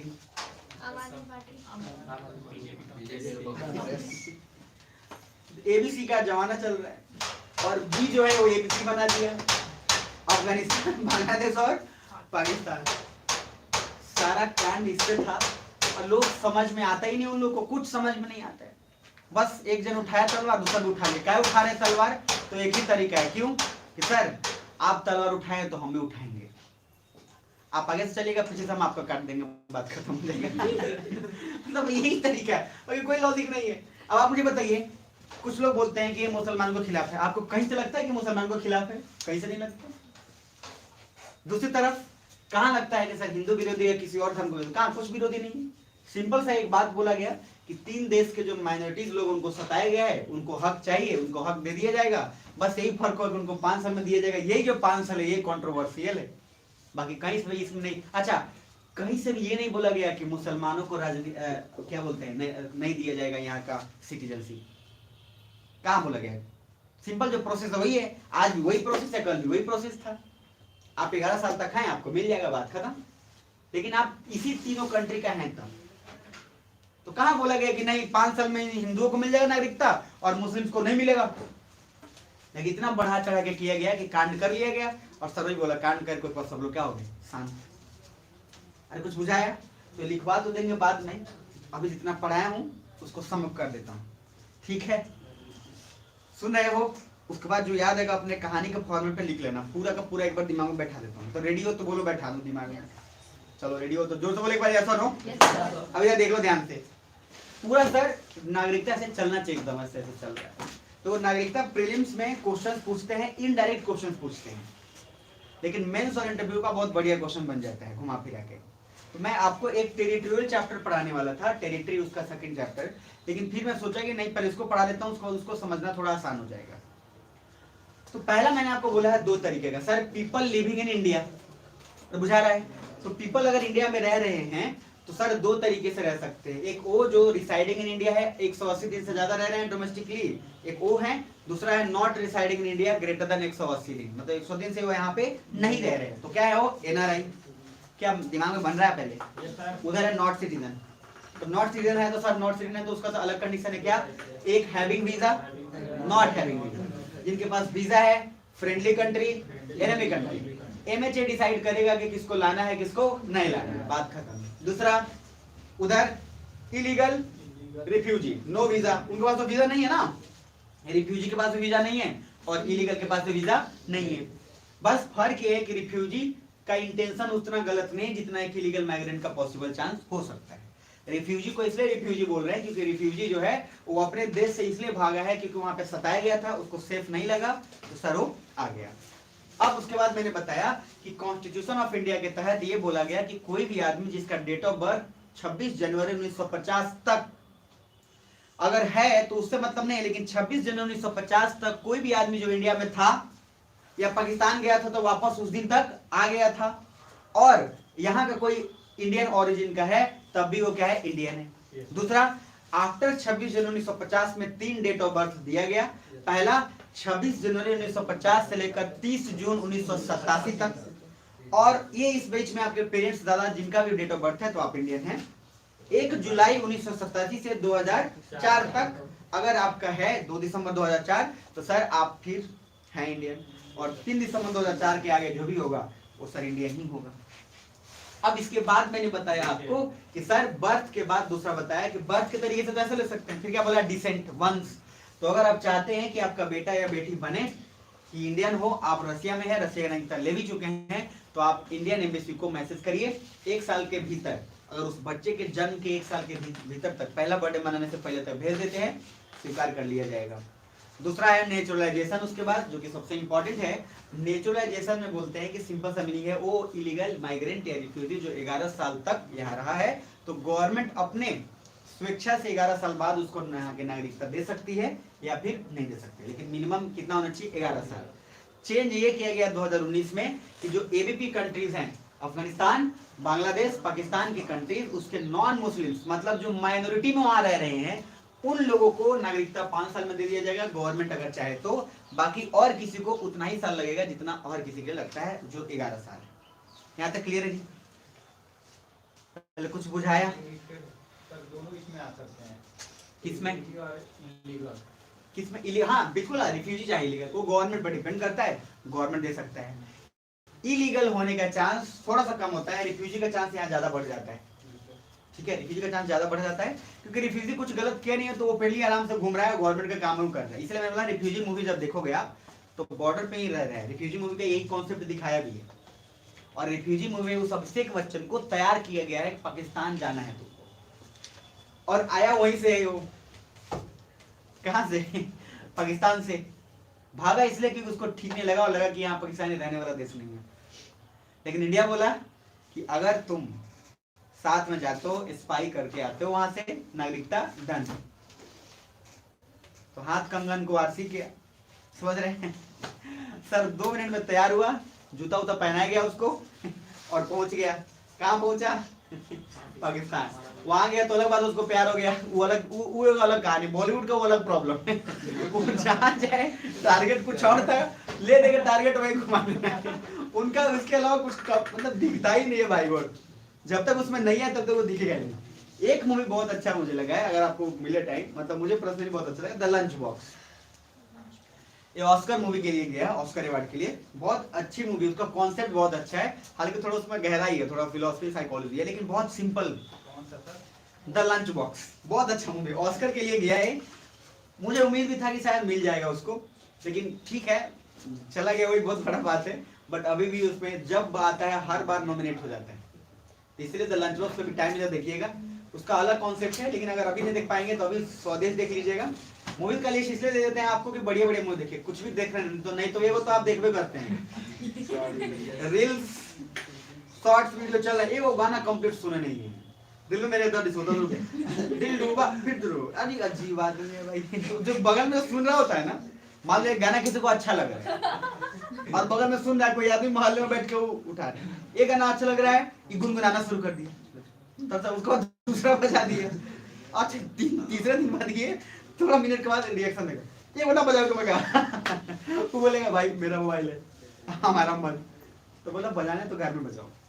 ये तो मोहल्ले में अधिकतर लोग एक गाना कंप्लीट नहीं बजा पाते, और मोहल्ले में गाना क्यों बजाया जाता है पता है? सुनने के लिए नहीं, सुनाने के लिए, कि देखो हमारे ये जो है ना, हमारे ये गंदा टेस्ट है। ऐसे ऐसे गाने हम सुनते हैं, मरा हुआ गाना, इसलिए वॉल्यूम तेज कर देगा। मेरे भी बगल में है सर एकदम, वो रात में बजा 12 बजे बजा देगा, अजीब आदमी है। अच्छा मैं शांति से पढ़ रहा हूँ, मतलब 12 बजे तो क्या है, शांति मिलता है, वो बजा देता है इतना तेज, दिमाग खराब हो जाता है। उसके बाद फिर कुछ दिन बाद उसको मैं नॉर्मली बात बोला कि आप गाना बहुत अच्छा से बजाते हैं, हाँ 3 दिन बाद और बजाने शुरू। मैं बोला यार तो बड़ाई करना मुश्किल हो गया इसका। लास्ट में एक उपाय निकाला, और बस कुछ नहीं किया, प्यार से उनको बोला, मतलब मान गए, बैंक मैनेजर हैं मान गए, तब अब नहीं बजाते हैं। लेकिन कुछ दिन बाद सुनने को मिलेगा दीपावली में जो गाना बजाते थे होम थिएटर, चूहा काट दिया उनका तारवा। तो सबसे ज्यादा किसी को खुशी हुआ तो मोहल्ले में आसपास के जितने घर वाले सब खुश हैं, हो गया कम वक्त, ये दिमाग खराब कर देते बजा के। अब तार ऐसा काट नहीं, देखो होम थिएटर का तार अगर कट गया तो गारंटी बताता हूँ अधिकतर लोग नहीं बनवाते हैं। वो एक ही बात सोचेगा, या तो नया खरीद लेंगे या रहने दो भाई। तो सर फायदा है, अगर ऐसे नमूने आपके घर के बगल में मिल जाए तो 2 ही ऑप्शन है, प्यार से उनको बोल दीजिएगा कि बजा लो जितना बजाना है, तब बजाना जब हम नहीं रहें।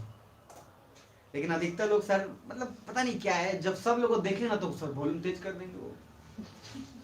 तो ये थोड़ा सा गलत नहीं है। सिटीजनशिप अब पढ़ लीजिएगा लक्ष्मीकांत से।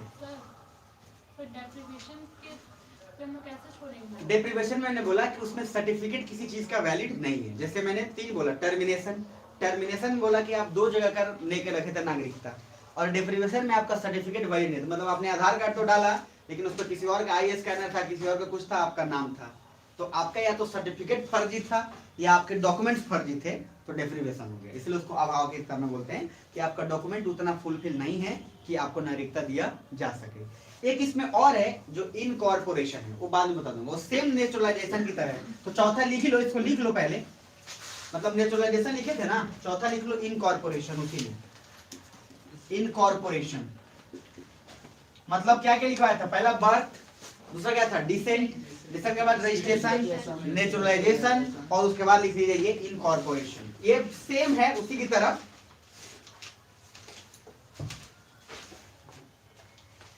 ये स्पेशली इनकॉर्पोरेशन बांग्लादेश के लिए है। जैसे बांग्लादेश के साथ इंडिया का बहुत अच्छा संबंध बना और बॉर्डर में चूंकि काफी लोग मिक्स हो गए थे, तो इंडिया ने क्या किया, 111 अपना ऑनक्लेव जो था, एक एरिया, वो दे दिया बांग्लादेश को, और बांग्लादेश से मात्र 51 लिया, क्योंकि उन लोगों से रेफरेंडम करवा के पूछा कि आपको बांग्लादेश जाना है कि ये जाना, तो इंडिया वाले बोले हमको जो बांग्लादेश को पसंद आ रहा है, चलो भाग यहाँ से, उसको हटा दिया। बांग्लादेश के कुछ लोग रह रहे थे, बोले कि हमको इंडिया पसंद आ रहा है, तो उनको इधर बुला लिया गया।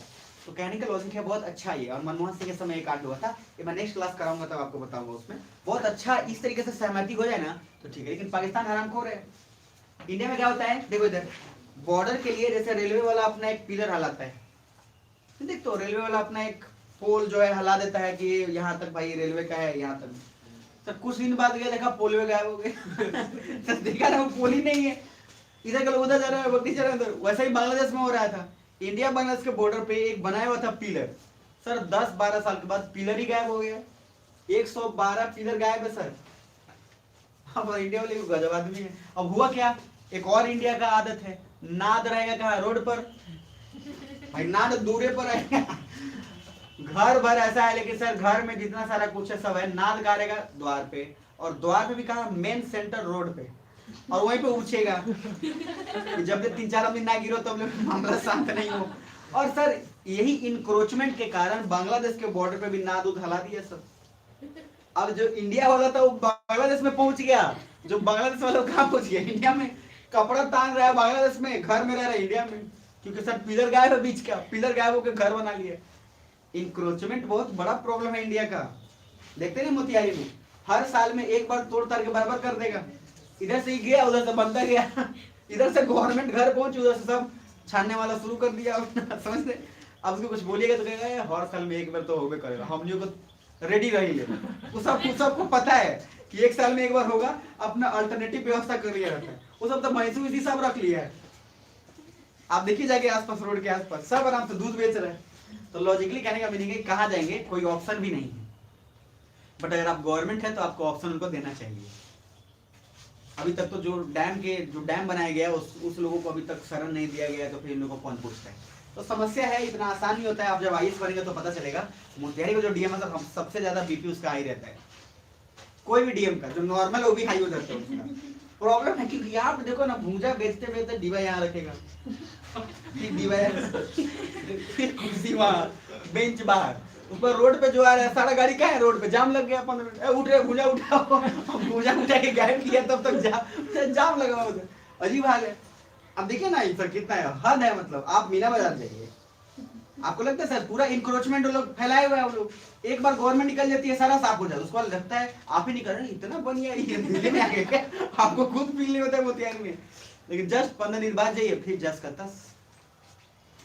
बहुत बड़ा समस्या है। इसलिए मैंने आपको बोला भी था, उसके बहुत पहले भी वीडियो मैंने बोला था कि जिनका भी इंक्रोचमेंट में घर है, रेडी रहिएगा। आने वाले 15 सालों में आपको तोड़ना ही पड़ेगा, आपको तोड़ना पड़ेगा, ऑप्शन नहीं है। क्योंकि बहुत बड़ा ऑलरेडी बिल पास हो चुका है, बहुत बड़ा।